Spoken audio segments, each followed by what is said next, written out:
What's up guys? I hope you are doing well. I am Veer. Welcome to study और family. तो कैसे हो मेरे दोस्तों? मैं आशा करता हूँ शानदार तरीके से आप लोग अपनी लाइफ को एंजॉय कर रहे हो, अपनी सेहत, फैमिली और पढ़ाई का ध्यान काफी अच्छे से रख रहे हो।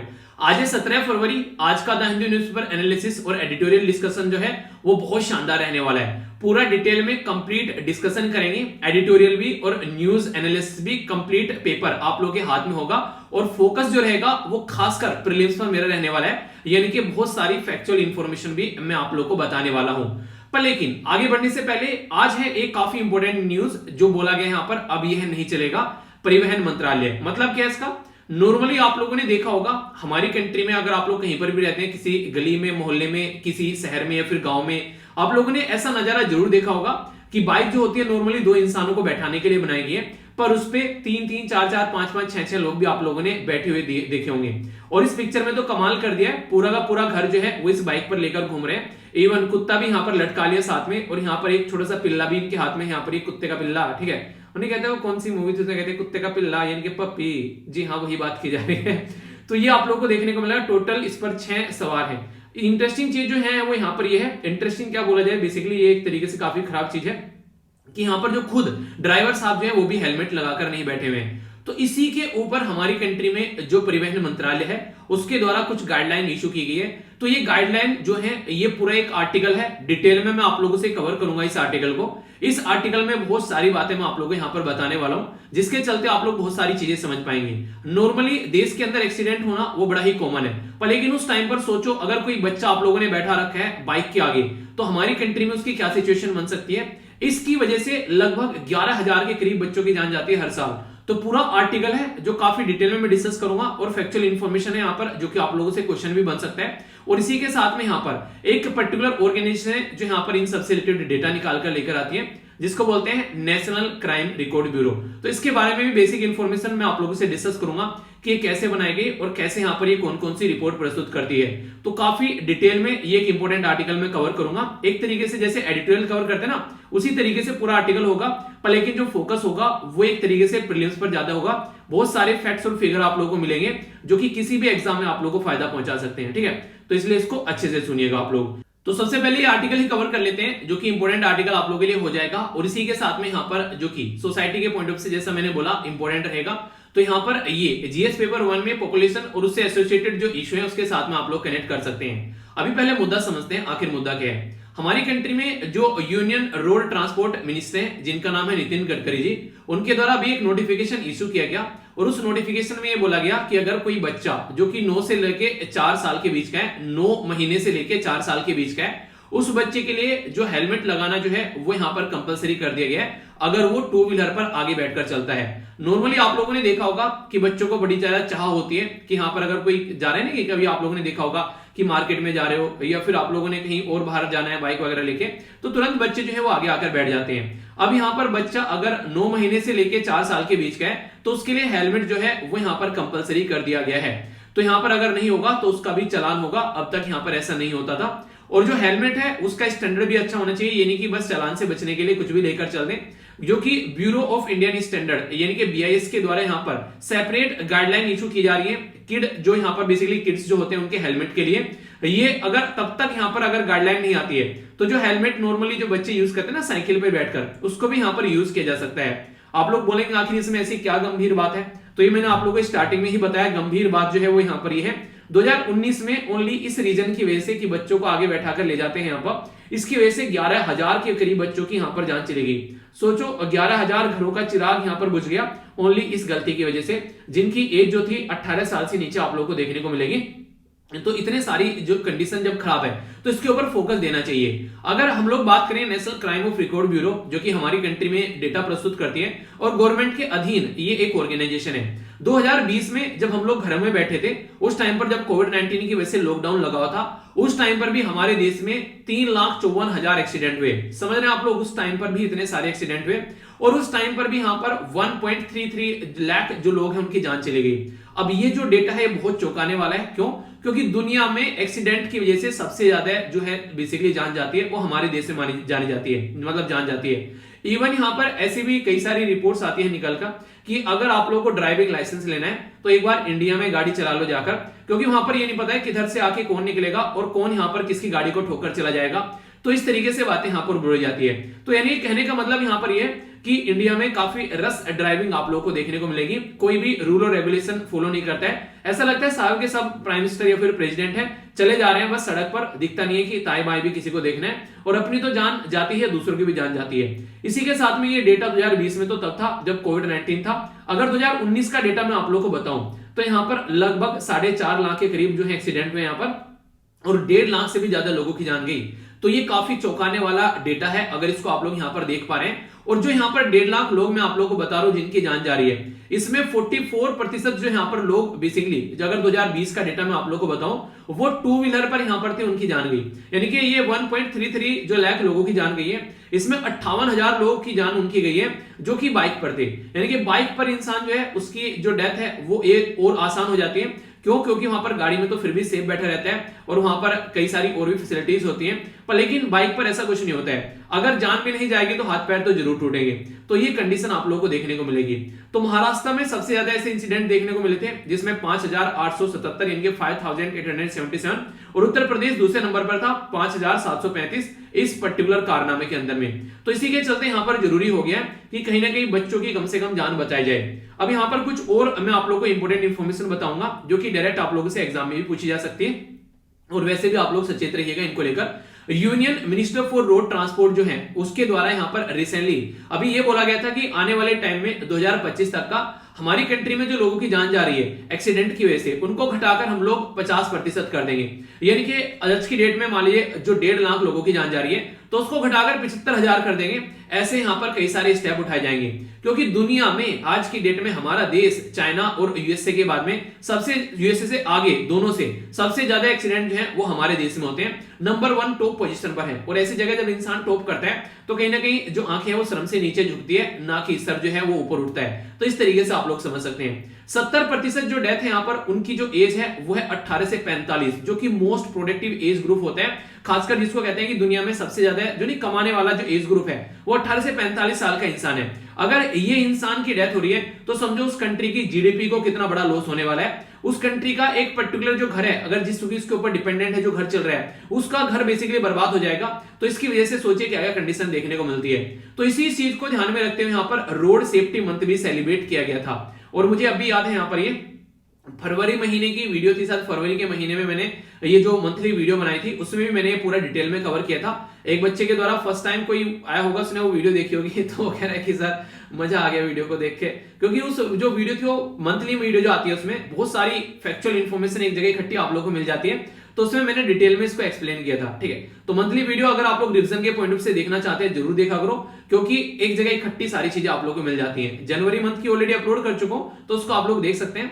आगे आने वाले टाइम में हर एक महीने की मिलती रहेगी। ठीक है, अगर बात करें रोड सेफ्टी मंथ के बारे में तो 18 जनवरी से लेकर यहां पर सेलिब्रेट किया गया था 17 फरवरी तक 2021 में। स्पेशल फोकस इसके ऊपर दिया गया था, थीम भी रखी गई थी सड़क सुरक्षा जीवन रक्षा। तो ये थीम भी थी यहाँ पर, जो कि काफी ज्यादा यहाँ पर अवेयरनेस फैलाने के लिए ये यहाँ पर अलग अलग रेडियो स्टेशन पर बजाई भी गई थी। इंपॉर्टेंट जो क्वेश्चन आप लोगों से बन सकता है वो यहाँ पर है इस रिपोर्ट के बारे में, पूछ लेंगे जरा सी देर में, फिर बोलोगे यार कहां से आ गया क्वेश्चन।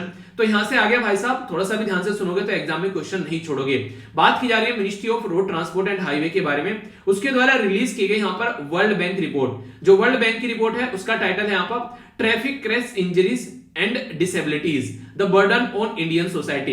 यानी कि अगर कोई ट्रैफिक में कोई इंजरी होती है, कोई डिसेबिलिटी होती है, किसी की जान जाती है, तो इंडियन सोसाइटी पर क्या बर्डन पड़ता है। वर्ल्ड बैंक के द्वारा ये रिपोर्ट प्रस्तुत की गई और हमारी कंट्री में union minister road transport and highway Nitin Gadkari ji के द्वारा वो लोगों के सामने रखी गई। तो ये कहीं ना कहीं हम लोग को बताती है कि हमारे देश में क्या हालत है और हम लोग को इसके ऊपर कितना काम करना चाहिए। और इसी के चलते यहां पर ये जरूरी भी हो गया कि ऐसे कुछ ना कुछ प्रोविजन लेकर आए। अगर मैं आप लोगों से बात करूं सस्टेनेबल डेवलपमेंट गोल के बारे में और आप लोगों से पूछ ले डायरेक्ट क्वेश्चन, एग्जामिनर वो मजा लेने के मूड में है, वो बेसिकली डायरेक्ट क्वेश्चन नहीं पूछ रहा है कि हेल्थ के बारे में कहां बात की जा रही है। आप लोग बोल दोगे तुरंत यहां पर हेल्थ के बारे में, तो यार तीसरा सस्टेनेबल डेवलपमेंट गोल है, बहुत बार पढ़ा है यार, हमने तो बहुत बार पढ़ा है, बहुत बार सुना है हम लोगों ने तो इसके बारे में। पर लेकिन वो थोड़ा सा मजे लेने के मूड में है और वो बोल देगा कि एक्सीडेंट की वजह से अगर किसी की डेथ हो रही है तो कौन से सस्टेनेबल डेवलपमेंट गोल में उसके बारे में रखा गया है। और थोड़ा सा और स्पेसिफिक अगर उसको बनाएगा क्वेश्चन को तो आप लोग घूम जाओगे। क्यों? क्योंकि वो बोल देगा कि सस्टेनेबल डेवलपमेंट गोल 3 में तो है, पर 3 का कौन सा पॉइंट है यहाँ पर, तो 3 का यहाँ पर 3.6 में देखने देखने को मिलेगा कि रिड्यूस डेथ, यानी कि जो डेथ हो रही है एंड इंजरीज जो हो रही है due to road traffic accident, उसको रिड्यूस करने की बात भी यहां पर की गई है सस्टेनेबल डेवलपमेंट गोल के अंदर में, जो कि तीसरा सस्टेनेबल डेवलपमेंट गोल का 3.6 पॉइंट यहां पर आप लोगों को देखने को मिलेगा। ठीक है, तो ये आप लोगों से डायरेक्ट क्वेश्चन पूछा जा सकता है। इसी के साथ में आप लोग एक और याद रखते हैं जो कि आप लोगों से नॉर्मली क्वेश्चन भी पूछा जा सकता है और वैसे भी आप लोग इसको याद रखते हैं, वो है 3.5। ठीक है, तो 3.5 जो है यहाँ पर बेसिकली ये आप लोगों को देखने को मिलेगा किसके बारे में बात की जा रही है, यहाँ पर बात की जा रही है strengthen prevention treatment substances abuse. Basically यहाँ पर अगर आज के दिन में बात करें तो कई सारे ऐसे पॉइंट आप लोगों को देखने को मिलेंगे जिससे यूनिवर्सल हेल्थ कवरेज के बारे में आप लोगों से पूछ ले, तो यहाँ पर आप लोगों को कौन सा गोल होगा, 3.8 हो गया। तो ये ऐसी चीज है जैसे कि अभी हम लोगों ने देखा एपिडेमिक आ गया, ठीक है, कोरोना आ गया, उसकी वजह से अगर बात करें तो 3.3 आप लोगों को यहाँ पर देखने को मिलेगा। कोई भी ऐसी चीजें आ जाए तो ये सारी चीजें आप लोगों से क्वेश्चन की फॉर्म में बन सकती है, इसलिए तैयार रहिएगा। अगर इस लेवल पर क्वेश्चन बन जाए तो कोई बड़ी बात नहीं होगी। ठीक है, तो ये बेसिक चीजें मैंने आप लोगों को बता दी। अब यहाँ पर जो इंपॉर्टेंट कुछ और बातें बताता हूं। अभी यहाँ पर अगर ये रूल लाया गया है कि बच्चों का हेलमेट पढ़ाना है 9 से लेकर 4 साल के बच्चों के बीच में, तो इसके लिए चेंज करना पड़ेगा। एक हमारी कंट्री में कानून है जिसको बोलते हैं सेंटर मोटर व्हीकल रूल, ये है 1989 का, इसके अंदर चेंज करना पड़ेगा। और यहाँ पर अभी रिसेंटली एक अमेंडमेंट भी किया गया था जिसके ऊपर दुनिया भर के मीम्स बने थे, दुनिया भर की वीडियोस बनी थी कि जमीन जायदाद बेचनी पड़ेगी अगर हम लोगों को अभी यहाँ पर चालान पे करना है। तो वो यहाँ पर यही अमेंडमेंट लाए गए थे जिसमें दुनिया भर का चालान लगाने की बात की गई थी। अब यहाँ पर इसके बारे में बात करें तो यहाँ पर जो बेसिकली जो रूल है CMVR यानी कि सेंट्रल मोटर व्हीकल जो रूल है यहाँ पर, उसमें सेक्शन 136 का सब सेक्शन 6 है जो यहाँ के नया इंसर्ट किया जाएगा, जिसके चलते बच्चों के लिए कंपलसरी बना दिया है हेलमेट, कि बच्चों का हेलमेट पढ़ाना है। क्योंकि जो बच्चों की डेथ है यहाँ पर लगभग 11,000 से भी ऊपर, वो यहाँ पर अगर उनके सर पर हेलमेट होता तो कम से कम हम लोग उनकी जान बचा पाते। तो ये काफी बड़ी समस्या आज की डेट में आप लोग बोल सकते हैं। इसी के साथ में अगर बात करूं कुछ और इंपॉर्टेंट फैक्ट, यहाँ पर वर्ल्ड हेल्थ ऑर्गेनाइजेशन के द्वारा भी यहाँ पर बोला गया कि ये प्रॉब्लम आखिर कितनी बड़ी है। अगर इसको आंखें खोलकर हम लोग देखोगे तो यहाँ पर समझ में आ जाएगा। बोला जा रहा है कि अगर बच्चों की डेथ के बारे में बात करें, 15 बड़े रीजन हम लोग देखें तो 15 में से एक रीजन आप लोगों को यहाँ पर मेन ये भी नजर आ जाएगा कि एक्सीडेंट की वजह से यहाँ पर बच्चों की डेथ हो रही है, और उन बच्चों की जिनकी एज जो है वो 1 से लेकर 4 साल के बीच में है। इसी के साथ में सेकंड मोस्ट कॉज जो डेथ का है यहाँ पर, जब बच्चा थोड़ा सा बड़ा हो गया तो उसको साइकिल चाहिए, उसको मोटरसाइकिल चाहिए, तो 5 से लेकर 9 साल के बच्चा अगर यहाँ पर बैठता है बेसिकली, वो यहाँ पर सेकंड मोस्ट कॉमन कॉज है डेथ का यहाँ पर, इसकी वजह से, एक्सीडेंट की वजह से। तो ये बहुत बड़ा रीजन है यहाँ पर जिसके ऊपर हम लोग को फोकस देना चाहिए। और यहाँ पर सेम बात कुछ ऐसी मिलती जुलती यूनाइटेड स्टेट जो है बेसिकली उसके द्वारा यहाँ पर ये बातें बोली गई। नेशनल जो हाईवेज ट्रैफिक सेफ्टी एडमिनिस्ट्रेशन है उसमें बोला गया 2004 का डेटा अगर बात करें कि मोटरसाइकिल पे जो लोगों की जान जाती है 35 गुना ज्यादा चांसेस होते हैं एज कंपेयर टू अगर कोई इंसान जो है कार में बैठा हुआ है, यानी कि 35 गुना ज्यादा लोगों की जो जान जाती है वो मोटरसाइकिल पर जाती है एज कंपेयर टू अगर कार में कोई बैठा हुआ है। ठीक है, और इंजरी जो होती है यहाँ पर जो चोट फेट लगती है वो 8 गुना ज्यादा लगती है लोगों को जो बाइक पर होता है। सीधी सीधी बात है, अगर गाड़ी में बैठा हुआ है तो नॉर्मल से एक तरीके से कम चांस होते हैं उसके हाथ पैर टूटे या फिर डेथ हो जाए, पर लेकिन बाइक पर तो सीधा तुरंत मरेगा। अगर खुद ने बाइक से गिरकर मारा तो कोई और ऊपर से कुचलकर चला जाएगा चलती हुई रोड पर। तो ये इश्यू देखने को मिलते हैं। तो इसलिए कम से कम हेलमेट अगर रहता है, सिर जो सबसे सेंसिटिव पार्ट है उसको बचाना है, तो ये काफी ज्यादा जरूरी हो जाता है। अगर डेटा के हिसाब से मांगे यहाँ पर अगर बात करें यहाँ पर नेवल सेफ्टी सेंटर के हिसाब से, तो मोटरसाइकिल जो है वो 20 टाइम मोर लाइकली इंजर करती है चीजों को यहाँ पर, यानी कि अलग अलग डेटा है यहाँ पर ये। ठीक है, और कनेक्शन है यहाँ पर राइडर के एक तरीके से स्टाइल या फिर कैसी मोटरसाइकिल लेकर घूम रहे हैं। कई बार आप लोगों ने देखा कई सारे लोग जो हैं वो धूम मूवी देखकर इंस्पायर रहते हैं और फराटेदार चलाते हैं, तो खुद भी मारते हैं दूसरों को भी मारते हैं। तो ऐसी भी सिचुएशन देखने को मिलती है। और हमारी कंट्री में जो ये लत है कुछ ज्यादा ही देखने को मिलती है, स्टाइल जो चीजों को स्टाइल मारना, तो उसके चलते चीजें काफी ज्यादा निकल कर आती है। ठीक है, तो काफी इंपॉर्टेंट डेटा है। डायरेक्ट अगर क्वेश्चन बन जाए तो ये मत बोलना कहां से आ गया। बेसिक चीजें सारी बता दी। एनसीआरबी के बारे में थोड़ा सा मैं आप लोगों को बता देता हूं, एक ऑर्गेनाइजेशन भी साथ साथ में कवर हो जाएगी, डायरेक्ट क्वेश्चन बन सकता है। ठीक है, ये यहां पर बात करते हैं नेशनल क्राइम रिकॉर्ड ब्यूरो।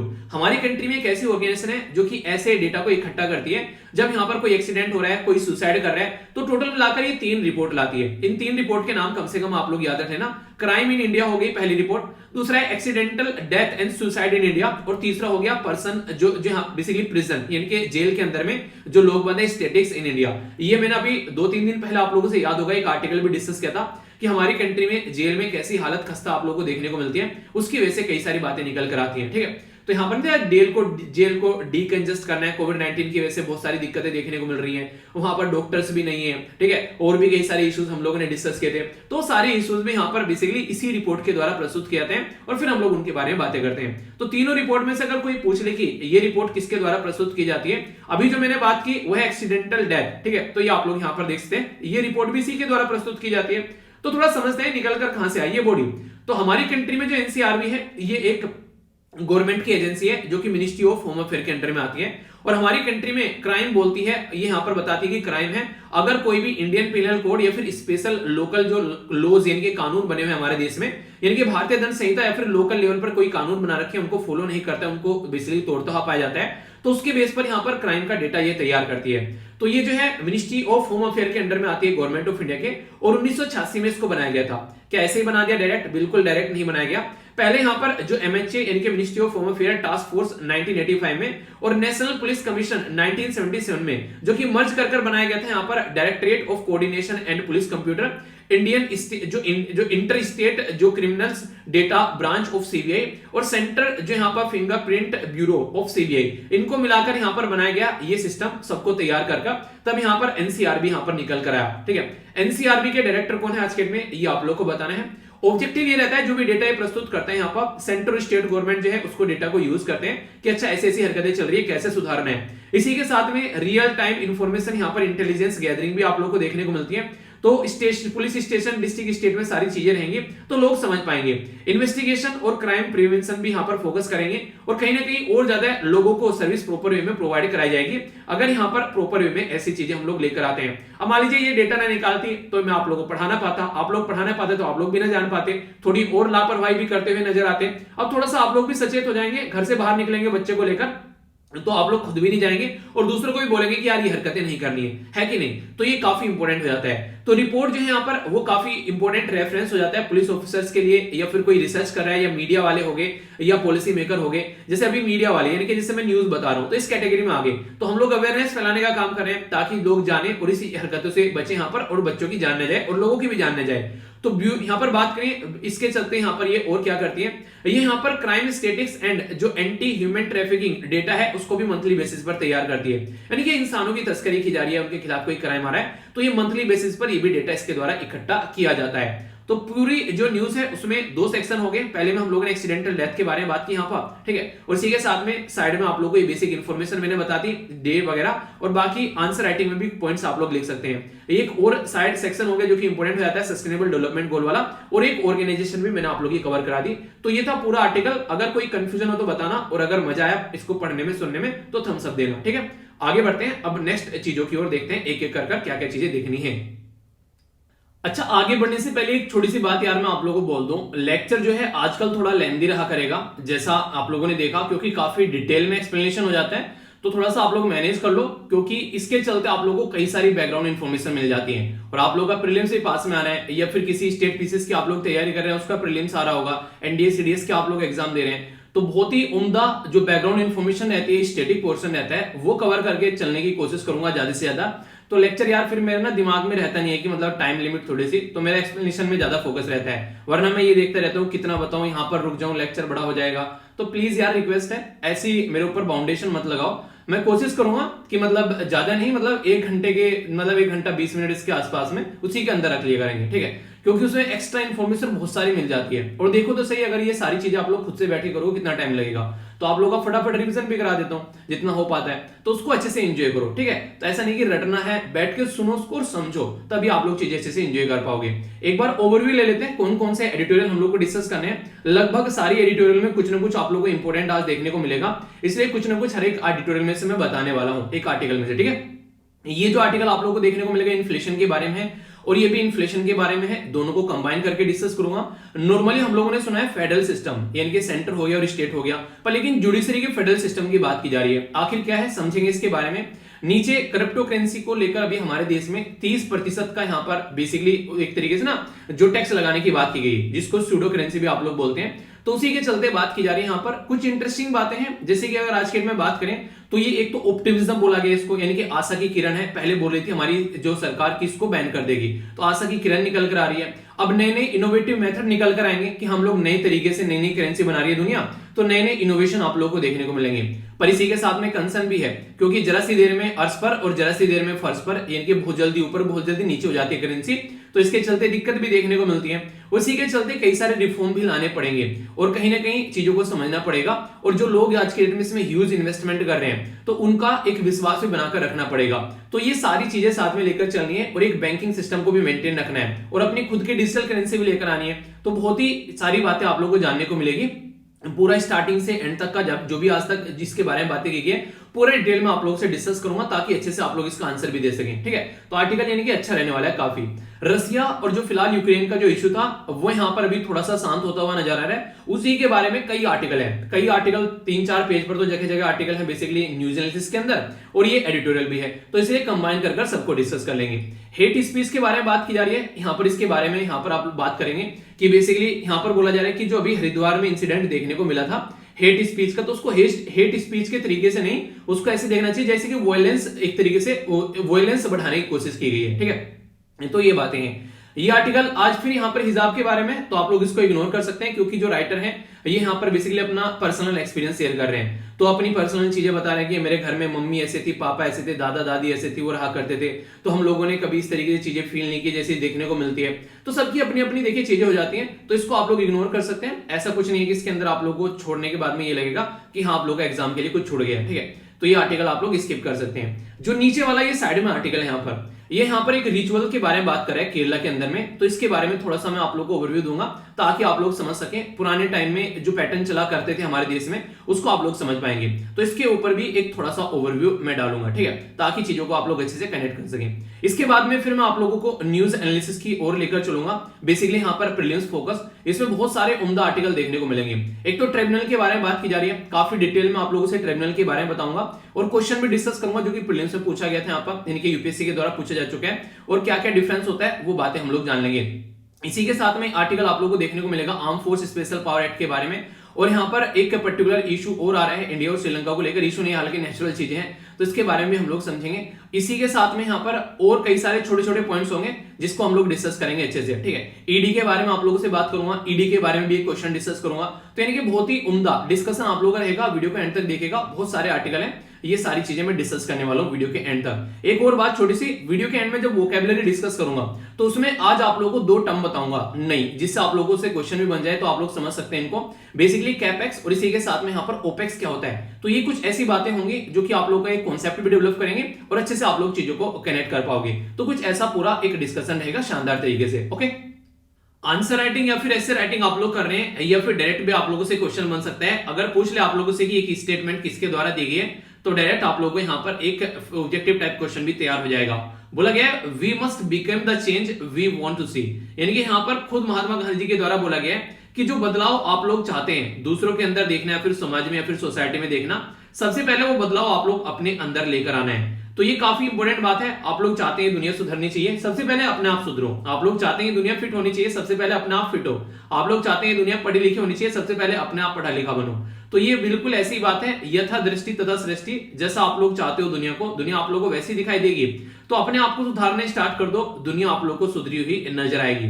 तो इस तरीके से आप लोग इसको समझ सकते हैं। आप लोग इसको मोटिवेशन के तरीके से भी ले सकते हैं कि आप लोग जिंदगी में अपनी क्या क्या बदलाव लाना चाहते हैं। तो बताइए, अगर मैं आप लोगों को बोलूं एक ऐसी कौन सी चीज है जो आप लोगों को लगता है कि यार ये मुझे आज ही बदलनी है और इसके ऊपर आज से ही काम करना स्टार्ट करना है, कोई ना कोई चीज ढूंढोगे तो आप लोगों को मिल ही जाएगी। हर एक इंसान के अंदर कुछ ना कुछ ऐसी चीजें होती हैं। तो बताइए आप लोगों के लिए वो कौन सी चीज है। क्वेश्चन है इंपॉर्टेंट, ये जो क्वेश्चन है इसको एक तरीके से तो बताऊंगा, बाकी दूसरे तरीके से बन सकता है, उसके बारे में डिस्कस करेंगे। बात की जा रही है फ्रीडम ऑफ प्रेस के बारे में। कहां पर मेंशन है यहाँ पर, ये हमारे संविधान के अंदर अगर बात करें तो यहाँ पर कौन से आर्टिकल से इसको निकाला जाता है, या फिर इसको आप लोग बोल सकते हैं यहाँ पर इसको इससे प्रिस्क्राइब किया गया है। तो आर्टिकल 19 का 1A है, आर्टिकल 19 का 1B है, आर्टिकल 19 का 2A है, आर्टिकल 19 का 2B है। तो इसको अटेम्प्ट कीजिए, वीडियो के एंड में आप लोगों को आंसर मिलेंगे अच्छे से, उसका एक्सप्लेनेशन मिलेगा डिटेल में, तब तक आप लोग इसको देखें। नेक्स्ट यहाँ पर बात की जा रही है बेसिकली एक पर्टिकुलर एरिया के बारे में जो रिसेंटली अभी काफी ज्यादा न्यूज में था। बोलते हैं हम लोग यहाँ पर इसको सक्सम वैली, ठीक है। तो ये बेसिकली घाटी है, कहां पर आप लोगों को देखने को मिलेगी। तो ऐसा क्वेश्चन यूपीएससी में प्रीलिम्स में बना, मैं बेस्ट क्वेश्चन है इसलिए इसको अच्छे से अटेम्प्ट कीजिएगा। ऑलरेडी प्रीलिम्स में ऐसा क्वेश्चन पूछा जा चुका है। बोला जा रहा है west of the Gilgit Baltistan, दूसरा बोला गया साउथ ऑफ द लद्दाख, तीसरा बोला गया वेस्ट ऑफ अक्साई चीन, चौथा बोला गया यहां पर basically east of Pangong Tso lake. तो कौन सी स्टेटमेंट करेक्ट है? A B C F D सही आंसर आप लोग को बताना है। तो ये आप लोग का मैप बेस्ड क्वेश्चन है। तो अब तक हम लोगों ने क्वेश्चन देख लिए, कोटेशंस देख ली, इसी के साथ में जो एक इंपॉर्टेंट आर्टिकल एक्सीडेंट के बारे में हम लोगों ने डिस्कस किया, एनसीआरबी के बारे में डिस्कस कर लिया, ओवरव्यू ले लिया।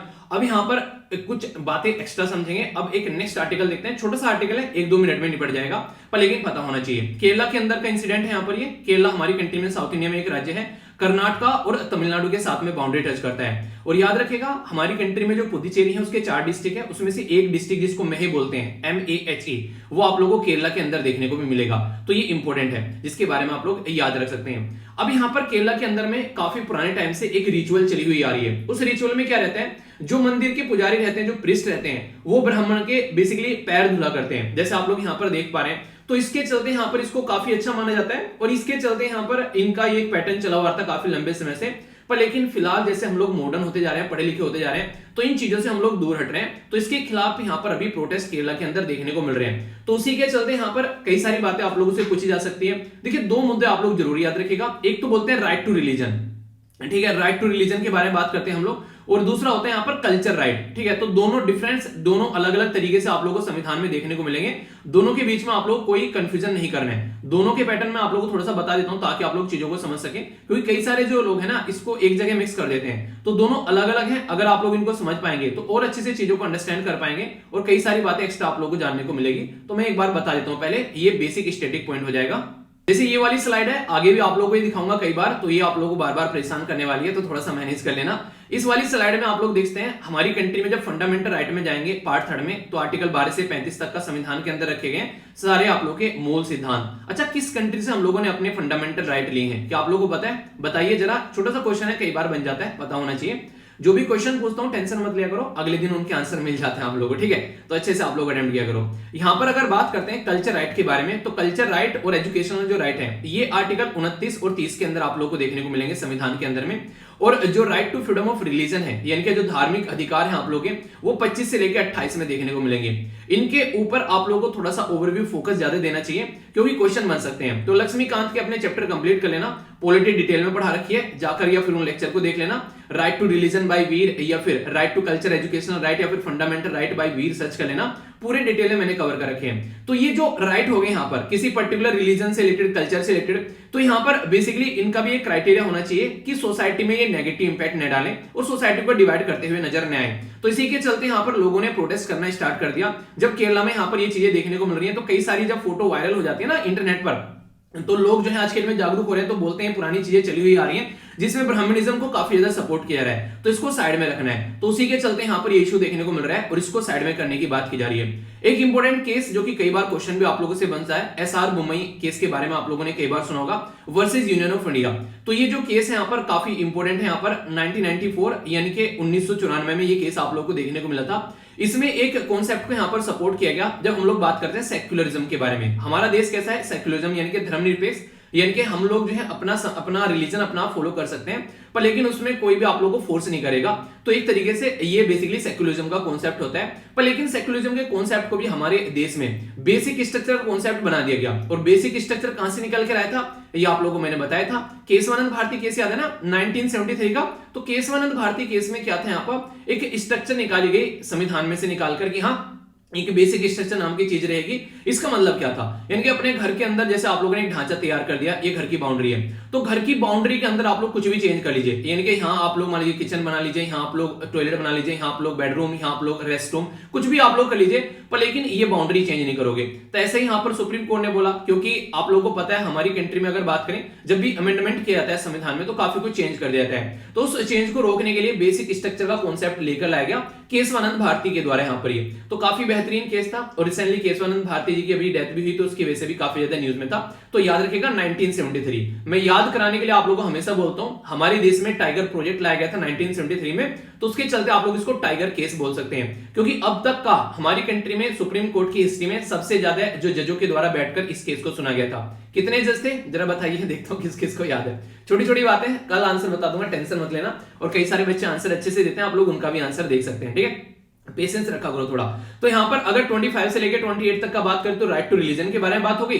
तो यहाँ पर बोला गया कि यहाँ पर एसआर बिमोई केस के द्वारा कि सेक्युलरिज्म जो है वो बेसिक स्ट्रक्चर का पार्ट है कॉन्स्टिट्यूशन के अंदर में, और यहाँ पर जो सिविल राइट है उनको गारंटी मिलती है बेसिकली जब यहाँ पर जो रिलीजन ऑफ फ्रीडम के बारे में बात करते हैं। तो ये आप लोगों के लिए इंपॉर्टेंट है। और राइट टू कल्चर भी मैंने बता दिया 29 और 30 के अंदर आता है यहाँ पर। तो इसके चलते यहाँ पर जो प्रोटेस्ट देखने को मिल रहा है ये अभी न्यूज में आ गया। तो ये जो रिचुअल है इसको बोले हैं कि इसको बंद कर देना चाहिए। ब्राह्मणिज्म को यहाँ पर ये बेसिकली सोसाइटी में हायर स्टेटस देने की कोशिश करता है कि यहाँ पर जो प्रीस्ट है मंदिर के वहां पर वो उनके पैर धोएंगे और यहाँ पर इसके चलते इनको भोग भी लगाया जाएगा। तो ये सारी चीजें हैं। तो इसके बारे में आप लोगों की क्या राय है? अगर मैं आप लोगों से पूछूं ये सही है यस या फिर नो, तो आप लोग इसके बारे में क्या बोलेंगे? Being a citizen of India आप लोग भी अपनी राय बता सकते हैं। ओके, नेक्स्ट जो आर्टिकल है यहाँ पर ये जीएस पेपर 2 के साथ में कनेक्ट कर सकते हैं। और पहले वाला आप लोग जो अभी मैंने पढ़ा है वो जीएस पेपर आप लोग मतलब सोसाइटी के पॉइंट ऑफ से भी कलेक्ट कर सकते हैं उसको सोसाइटी में, इसी के साथ में जीएस पेपर 2 के अंदर भी आप लोग कनेक्ट कर सकते हैं। तो उसको भी आप लोग ऐसे देख सकते हैं। अपना सिलेबस अपने पास में रखा करो और सिलेबस के ऊपर पूरी वीडियो बना रखी है डिटेल में, 1 घंटे से ऊपर वीडियो, इतने डिटेल में सिलेबस बताया क्योंकि मुझे लगता है कि अगर आप लोग रियलिटी में सीरियस कैंडिडेट हैं तो सिलेबस आप लोगों को पूरा पता होना चाहिए। तो उस वीडियो को जरूर देखना, एक एक पॉइंट क्रिस्टल क्लियर किया है। अगर बात करें नॉर्मली हमारी कंट्री में कोर्ट के बारे में तो सबसे ऊपर सुप्रीम कोर्ट, फिर हाई कोर्ट, फिर सबऑर्डिनेट कोर्ट। तो ऐसा लगता है यहाँ पर कि सबके पापा जो है वो सुप्रीम कोर्ट है, फिर नीचे इनके बच्चे स्टार्ट हो जाते हैं। तो ऐसा कुछ पैटर्न हमारे देश में कोर्ट का देखने को मिलता है। पर लेकिन जो राइटर है वो थोड़ा सा डिफरेंट कॉन्सेप्ट बना रहे हैं। वो क्या बता रहे हैं? जैसे नॉर्मली अगर आप लोग गवर्नमेंट बात करते हैं तो गवर्नमेंट किस किस तरीके से होती है? एक होती है यूनिटरी सिस्टम, एक होता है यहाँ पर फेडरल सिस्टम और दूसरा होता है यहाँ पर कॉन्फेडरेशन। क्या क्या होती है इनके बारे में क्वेश्चन ऑलरेडी बन चुके हैं, अगर आप लोगों ने उठाकर देखा होगा एग्जाम में। बेसिकली प्रीलिम्स के भी क्वेश्चन आप लोगों से बन जाते हैं ऑब्जेक्टिव टाइप। तो कॉन्सेप्ट समझिए और अपना मजा लीजिए। उन्हें कहते हैं कि इश्क और प्यार का मजा लीजिए। तो इसी तरीके से कॉन्सेप्ट का अगर मजा लोगे आप लोग तो क्वेश्चन का भी मजा होगा एग्जाम में, क्योंकि कॉन्सेप्ट आप लोग क्रिस्टल क्लियर होंगे तो चीजों को अच्छे से अटेम्प्ट कर पाओगे। नेशनल गवर्नमेंट कौन सी रहती है? उदाहरण के तौर पर जैसे यूके हो गया, जापान हो गया, स्वीडन हो गया। तो ये नेशनल गवर्नमेंट है, इसमें क्या रहता है कि यहाँ पर यूनिटरी सिस्टम रहता है, सारी पावर जो रहती है सेंट्रल गवर्नमेंट के हाथ में देखने को मिलेगी। और स्टेट जो रहते हैं जिनको कई बार प्रोविंस भी बोलते हैं वो नीचे रहती है सबऑर्डिनेट के तौर पर। ठीक है, तो यहाँ पर कॉन्सेंट्रेटेड पावर किसके अंदर है? सेंट्रल गवर्नमेंट के। तो इसको हम लोग बेसिकली यूनिटरी सिस्टम बोल देते हैं। हमारी जुडिशरी भी आज के में कहीं ना कहीं यूनिटरी सिस्टम का पैटर्न ही फॉलो करती है, तो उसी को ब्रेक करने की बात की जा रही है। नेक्स्ट होता है यहाँ पर फेडरेशन। इंडिया को नॉर्मली आप लोग इस कैटेगरी में रख सकते हैं, फेडरेशन की कैटेगरी में। यहाँ पर जो हमारी कंट्री में जो लोग हैं वो सबसे ऊपर माने जाते हैं और नीचे आप लोग यहाँ पर स्टेट और नेशनल गवर्नमेंट मानी जाएगी। और दोनों की पावर यहाँ पर इक्वल है। ऐसा नहीं है कि यहाँ पर हमारी कंट्री में नेशनल गवर्नमेंट के अंडर में स्टेट गवर्नमेंट आती है, ऐसा कुछ नहीं है। तो ये बातें यहाँ पर देखने को मिलती है। तो अभी जो यहाँ पर हमारी कंट्री को हालांकि क्या बोला जाता है? क्वाज़ी फेडरल बोला जाता है। रीजन क्या है? रीजन उसका ये है क्योंकि हमारी कंट्री जो है वो थोड़ी सी कहीं ना कहीं कुछ टाइम ऐसे आते हैं, इंसिडेंट ऐसे आते हैं कि ज्यादा पावर सेंटर के हाथ में आ जाती है। जैसे कि इमरजेंसी लग गई तो उस टाइम पे क्या होगा? लगी तो थी हमारे देश में 75 से लेकर 77 तक इंदिरा गांधी जी के टाइम पर, तो सेंट्रल गवर्नमेंट के हाथ में पावर आ गई तो उस टाइम पर यूनिटरी हो जाती है, यानी कि ऐसी गवर्नमेंट बन जाती है। तो हमारी कहीं ना कहीं इसके बीच में, इसीलिए इसको क्वाज़ी फेडरल बोलते हैं, यानी कि ना तो पूरी फेडरल है और ना ही यूनिटरी है। कभी कभी ओकेजन पे यहाँ पर मजे लेती है दोनों चीजों के। ठीक है, इश्क और प्यार दोनों का मजा आता है, इनके फेडरल और बेसिकली यूनिटरी दोनों का मजा आता है। पर एक होता है कॉन्फेडरेशन। ये क्या होता है? इसमें स्टेट के हाथ में अच्छी खासी पावर होती है और सेंट्रल गवर्नमेंट एक तरीके से सपोर्टिंग रोल प्रोवाइड कराती है। जैसे कि यूनाइटेड स्टेट ऑफ अमेरिका, उसमें बोला भी गया कि जो यहाँ पर आज के डेट में जो स्टेट है यहाँ पर उनको मिलाकर यूनाइटेड स्टेट बनाया है। नाम ही देखिए यूनाइटेड स्टेट, यानी कि सारे स्टेट को यूनाइट करके एक कंट्री बना दिया। तो स्टेट की पावर ज्यादा होगी यहाँ पर। ठीक है, तो आप लोगों को ये देखने को मिलेगा। तो ऐसे ही स्ट्रक्चर है। तो अभी जो बहुत बात की जा रही है कोर्ट के बारे में, तो कोर्ट को बोला जा रहा है कि कोर्ट जो है ऊपर सुप्रीम कोर्ट हो जाता है, नीचे हाई कोर्ट और फिर डिस्ट्रिक्ट कोर्ट। ऐसा लगता है कि यहाँ पर सारे काम जो है वो सुप्रीम कोर्ट कर रहे हैं और ये इसके नीचे बस इसको सपोर्ट देने के लिए है, जबकि ऐसा नहीं होना चाहिए और ऐसा है भी नहीं है नॉर्मली देखा जाए। क्योंकि अगर आप लोग उठाकर देखोगे हमारी कंट्री में सुप्रीम कोर्ट की हिस्ट्री, तो सुप्रीम कोर्ट नया नया ताजा ताजा बना है। जैसे कि अभी आप लोगों ने देखा होगा सुप्रीम कोर्ट के बारे में, थोड़ा सा मैं बताऊंगा भी। जैसे सुप्रीम कोर्ट यहां पर देख सकते हैं नॉर्मल तरीके से, तो हमारी कंट्री में आजादी के बाद संविधान के द्वारा एक सबसे हाईएस्ट कोर्ट बनाया जिसको नॉर्मली आप लोग सुप्रीम कोर्ट बोलते हैं। इससे पहले हमारी कंट्री में बेसिकली क्या हुआ करता था? हाईएस्ट कोर्ट ऑफ अपील जो था वो यूके के अंदर था। यानी कि अगर आप लोगों का कोई केस यहां पर कंप्लीट हो जाता है और लगता है उसमें फिर भी कोई डाउट है तो अपील करने के लिए यूके का कोर्ट सबसे हाईएस्ट माना जाता था। पर लेकिन आजादी के बाद में संविधान निर्माताओं के द्वारा हमारा कोर्ट जो है हाईएस्ट कोर्ट ऑफ अपील वो सुप्रीम कोर्ट बन गया यहाँ पर, और उसमें अलग अलग टाइम पर जजेस की संख्या भी बढ़ती चली गई। तो ये कुछ मैंने बताया, स्टार्टिंग में 1950 में 8 जज थे और आज के में 34 जज हैं 2019 से लेकर, जिसमें 33 जो है वो नॉर्मल जज हैं और एक हो गए chief justice of India. Total संख्या 34 है यहाँ पर। ठीक है, तो ये बेसिक चीजें हैं जो आप लोगों को पता होनी चाहिए। तो हमारी कंट्री में बोला यह जा रहा है कि आज की डेट में अगर आप लोग बात करेंगे तो जो हाई कोर्ट है वो काफी पुराने टाइम से है। जैसे इलाहाबाद हाई कोर्ट को ही ले लीजिए, 1866 में बनाया गया था, ठीक है। इसी के साथ में बॉम्बे हाई कोर्ट यहाँ पर 1862 में बनाया गया, ठीक है। कोलकाता हाई कोर्ट जो है यहाँ पर ये 1862 में बनाया गया। तो बहुत सारे ऐसे हाई कोर्ट हैं जो कि बहुत ज्यादा पुराने आप लोगों को देखने को मिलेंगे, और सुप्रीम कोर्ट तो ताजा ताजा बना है। तो इस तरीके से हमारी कंट्री में जो कोर्ट है उनकी इतनी पावर थी, इवन अगर पास्ट में आप लोग जाकर देखोगे तो बोला यह गया कि कई सारे जजेस को बोला गया था जब सुप्रीम कोर्ट बनाया गया कि हाई कोर्ट में से आप लोग सुप्रीम कोर्ट में ट्रांसफर हो जाओ, तो उन्होंने सुप्रीम कोर्ट में जाने से मना कर दिया। क्यों? क्योंकि उनको लग रहा था कि काफी अच्छे से एंजॉय करने, एक पुराना एस्टेब्लिशमेंट सिस्टम है, क्यों ही जाना है वहां पर उसके पास में। तो इस तरीके से आप लोग समझ सकते हैं। तो जो चीफ जस्टिस ऑफ जो प्रेस्टिजियस हाई कोर्ट है उन्होंने मना कर दिया था यहाँ पर कि हम लोग सुप्रीम कोर्ट में नहीं जाएंगे। तो यहां से आप लोग समझ सकते हैं। पर लेकिन संविधान के निर्माताओं ने क्या करा, एक यूनिटरी सिस्टम रखा। पर आज की डेट में जिस तरीके से हम लोग यहाँ पर कोर्ट जो है वो कंट्रोल करने की कोशिश करता है हाई कोर्ट को, वो पैटर्न यहाँ पर नहीं होना चाहिए। इनको इंडिपेंडेंसी देनी चाहिए ताकि आराम से हाई कोर्ट जो है वो अपना काम कर सके। तो इसी के चलते अभी कई सारे इंसिडेंट ऐसे देखने को मिले जिसमें हाई कोर्ट को साइड में रख दिया उठाकर। जैसे जब कोलेजियम सिस्टम की पावर के बारे में बात करते हैं तो अपॉइंटमेंट जो रहती है वो कहीं ना कहीं आप लोगों को देखने को मिलेगा सुप्रीम कोर्ट के हाथ में ज्यादा पावर रहती है, ठीक है। इसी के साथ में अगर बात करते हैं, काफी इंपोर्टेंट अभी मुद्दा आता है ट्रिब्यूनल के बारे में। कई बार क्या होता है, अभी बात करूंगा ट्रिब्यूनल के बारे में आप लोगों से। ट्रिब्यूनल में जब कोई केस जाता है तो यहाँ पर कई बार हाई कोर्ट को बाईपास करा देते हैं, और हाई कोर्ट को बाईपास कराकर आगे सुप्रीम कोर्ट में भेजा जाते हैं डायरेक्ट केस को, तो दिक्कतें देखने को मिलती है। तो कई बार हाई कोर्ट की जो इज्जत है वो ऐसी रहती है कि धरी की धरी रह गई। तो ये बिल्कुल गलत बात है, ऐसा आप लोगों को नहीं करना चाहिए। तो एक फेडरल सिस्टम है, एक प्रॉपर फेडरल सिस्टम के तरीके से कोर्ट में भी आप लोगों को इंप्लीमेंट करना चाहिए। यानी कि जितनी इज्जत यहाँ पर सुप्रीम कोर्ट को मिल रही है उतनी इज्जत हाई कोर्ट को, उतनी ही इज्जत डिस्ट्रिक्ट कोर्ट को, और उतनी ही इज्जत नीचे कोर्ट्स को मिलनी चाहिए। और यहाँ पर पावर का डिस्ट्रीब्यूशन होना चाहिए, ऐसा नहीं कि यार तुम सारी पावर अपने हाथ में लिए बैठे हो। तो ये बातें यहाँ पर समझाने की कोशिश राइटर कर रहे हैं। तो आज की डेट में अगर ऐसा हम लोग करेंगे तो हाई कोर्ट की रेस्पॉन्सिबिलिटी और ज्यादा बढ़ेगी, और हाई कोर्ट के पास में तो ज्यादा एक्सपीरियंस है आज के डेट में। याद रखिएगा टोटल मिलाकर 25 हाई कोर्ट है हमारे देश के अंदर में। तो ये एक इंपॉर्टेंट फैक्ट है जो कि आप लोग समझ सकते हैं। और यहाँ पर लिस्ट मैंने आप लोगों को प्रोवाइड करा रखी है जो कि आप लोगों के माइंड में कंफ्यूजन है वो क्लियर रखेगा। बाकी अगर बात करते हैं, जैसे मैंने ट्रिब्यूनल के बारे में बताया, तो बोला जा रहा है कि उस चीज को थोड़ा समझना पड़ेगा आप लोगों को कि बाईपास करा दे तो आप लोग यार ये सही चीज नहीं है, ठीक है। इसी के चलते कुछ और बातें समझाने की कोशिश की गई कि डिस्ट्रीब्यूशन लेजिस्लेटिव एग्जीक्यूटिव जो आप लोगों को देखने को मिलता है जुडिशरी में, वो आप लोग बोलते हैं कि हाँ सही है अपना। पर लेकिन अगर बात करें हमारी कंट्री में जुडिशरी को फेडरल जुडिशरी बना देना चाहिए, और इससे के चलते और ज्यादा स्ट्रेंथन देखने को मिलेगा कॉन्स्टिट्यूशन, क्योंकि यहाँ पर हर एक पोर्शन जो है वो एक प्रॉपर वे में काम करता हुआ नजर आएगा, ठीक है। और बोला ना कि कई सारे हाई कोर्ट काफी पुराने हैं, तो बोला ये गया कि इंपावर करना है हाई कोर्ट्स को अगेन। इससे क्या होगा, एक तरीके से काफी अच्छे लेवल पर हमारी कंट्री में फेडरल जुडिशरी निकल कर आएगी, और ज्यादा डिटेल में हम लोग चीजों को अच्छे से इंप्लीमेंट कर पाएंगे। तो यहाँ पर श्रीनाथ और इसी के साथ में अनन्या के द्वारा ये आर्टिकल लिखा गया है। ये यहाँ पर बेसिकली ये एक लॉयर है और यहाँ पर एक स्टूडेंट है लोकी, जिनके द्वारा मिलकर ये आर्टिकल लिखा गया है। आप लोग ये क्या रहे इसके बारे में आप लोग अपनी राय बता सकते हैं। जो कुछ बेसिक चीजें मैंने आप लोगों को बताई हैं वो जरूर याद रखेगा यहाँ पर, जिसके चलते आप लोगों से क्वेश्चन भी बन जाए। तो ये कई सारी बातें जो आप लोगों को पता होनी चाहिए, ठीक है। और बाकी सिस्टम कैसा है वो मैंने बता दिया, और हमारी कंट्री में कुछ जुडिशरी के बारे में बातें हैं, ओके। आगे चलते हैं। यहाँ पर ये एक बेसिक चीज थी जो कि आप लोगों को पता होना चाहिए, ओके।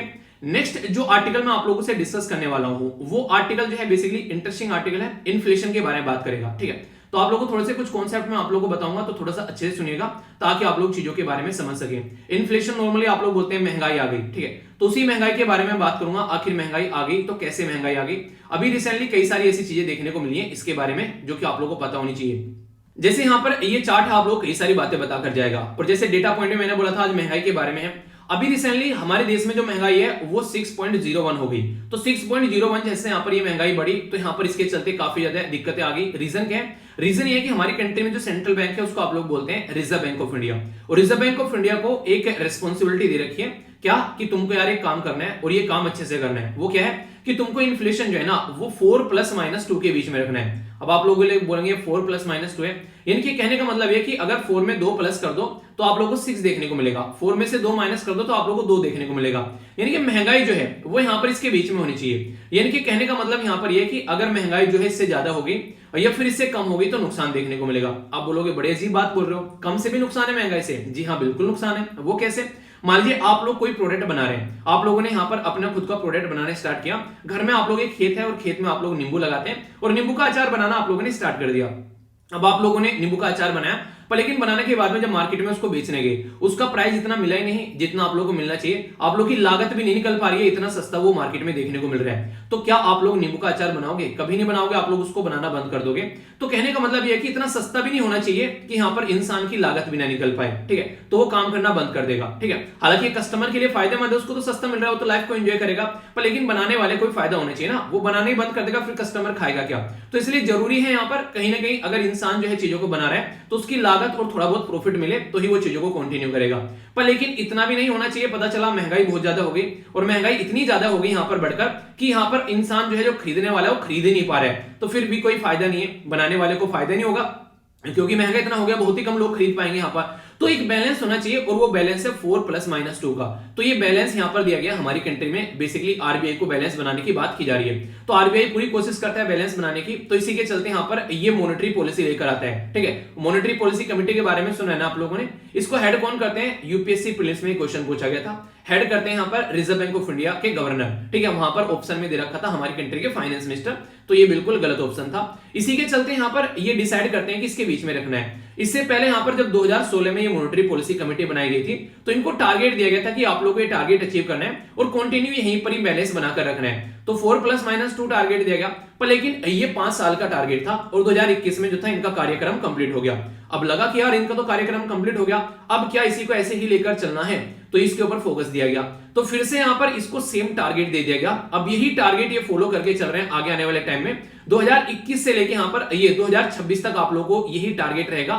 याद रखना, क्वेश्चन बन सकता है, कंफ्यूजन में आ जाओगे आप लोग, ठीक है, कंफ्यूजन में नहीं आना है। तो टारगेट क्या था यहां पर कि यहां पर 6.01 के महंगाई होनी चाहिए, उससे ज्यादा नहीं होनी चाहिए। पर लेकिन जो यहां पर ज्यादा हो गई उसकी वजह से क्वेश्चन उठ रहे हैं यहाँ पर, इसकी वजह से कई सारी चीजें यहाँ पर फिर महंगाई हो जाती हैं, तो उसकी वजह से दिक्कतें निकल कर आती हैं। तो ये जो हम लोग काउंट कर रहे हैं इसमें यहाँ पर एक होता है WPI जो कि यहाँ पर नापता है बेसिकली इन्फ्लेशन यानी कि महंगाई को, और एक होता है CPI जिसको कंज्यूमर प्राइस इंडेक्स बोलते हैं और यहाँ पर होलसेल प्राइस इंडेक्स बोलते हैं। ये दोनों महंगाई को नापने का काम करते हैं। ये दो आप लोग एक इंस्ट्रूमेंट बोल सकते हैं, जैसे नहीं जैसे फिटा या इंची टेप होता है, आप लोग नापते हैं, अच्छा इसकी कितनी हाइट है, इसकी कितनी क्या है, तो वो सारी चीजें। अब यहाँ पर कोई भी महंगाई का जब मुद्दा आता है वो एक चीज से रिलेटेड तो होता नहीं है, दुनिया भर की चीजें आप लोगों को देखने को मिलेगी।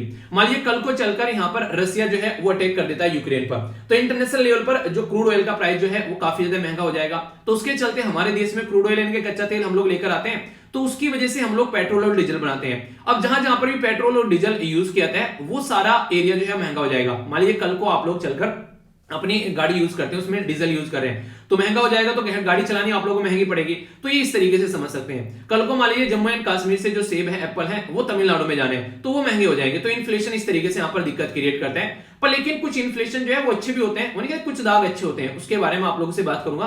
फिलहाल जो है हमारे देश में यहाँ पर वेजिटेबल, केमिकल, पेट्रोल, यहाँ पर जो हाई स्पीड डीजल होता है, पेट्रोल, LPG, ये एयर ट्रिब्यूनल फ्यूल, ये सारी चीजें अभी कहीं ना कहीं महंगी आप लोगों को देखने को मिल जाती हैं। यहाँ पर केरोसिन और यहाँ पर LPG का भी काफी ज्यादा प्राइस बढ़ा, इसकी वजह से काफी सारी दिक्कतें देखने को मिल गई हैं। तो ये कुछ बातें हैं यहाँ पर कहां पर कितना कितना प्राइस किसकी चीज का बढ़ रहा है, ठीक है।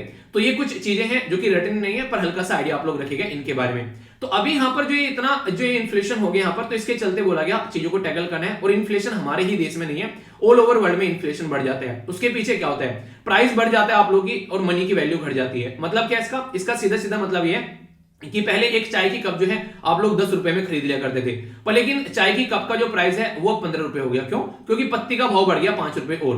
तो अब आप लोगों के जो 10 रुपए हैं वो यहाँ पर आप लोगों को चाय पिलाने का काम नहीं कर पाएंगे। क्यों? क्योंकि 10 रुपए की वैल्यू जो है वो कम हो गई अब चाय के मामले में, क्योंकि चाय की प्राइस की वैल्यू बढ़ गई, तो 5 रुपए इन्फ्लेशन बढ़ गए यहाँ पर। अब ये जो इन्फ्लेशन है यहाँ पर, इसकी वजह से आप लोगों की मनी है वो डाउन हो गई। तो इसलिए बोला जाता है कि बैंक में अगर पैसा रखे रहते हो और इन्फ्लेशन जो है मान लीजिए आप लोगों को आज के ब्याज दर मिल रहा है यहाँ पर 2% का, पर लेकिन इन्फ्लेशन बढ़ गया 5%, तो आप लोग की मनी जो है रखी कम हो गई वहां पर बैंक के अंदर, क्योंकि महंगाई ज्यादा बढ़ गई है। ऐसा आप लोग समझ सकते हैं। और आप लोगों को इसके बारे में बेसिक इंफॉर्मेशन याद रखनी है। नॉर्मली जब बात करते हैं तो यहाँ पर WPI जो होता है वो हम लोग काउंट करते हैं यहाँ पर जब फार्म में से कोई सामान आता है और यहाँ पर होलसेल जो खरीद कर लेकर आते हैं, यहां तक आप लोग को देखने को मिलेगा फार्म से लेकर होलसेल डिपोट पर, ठीक है।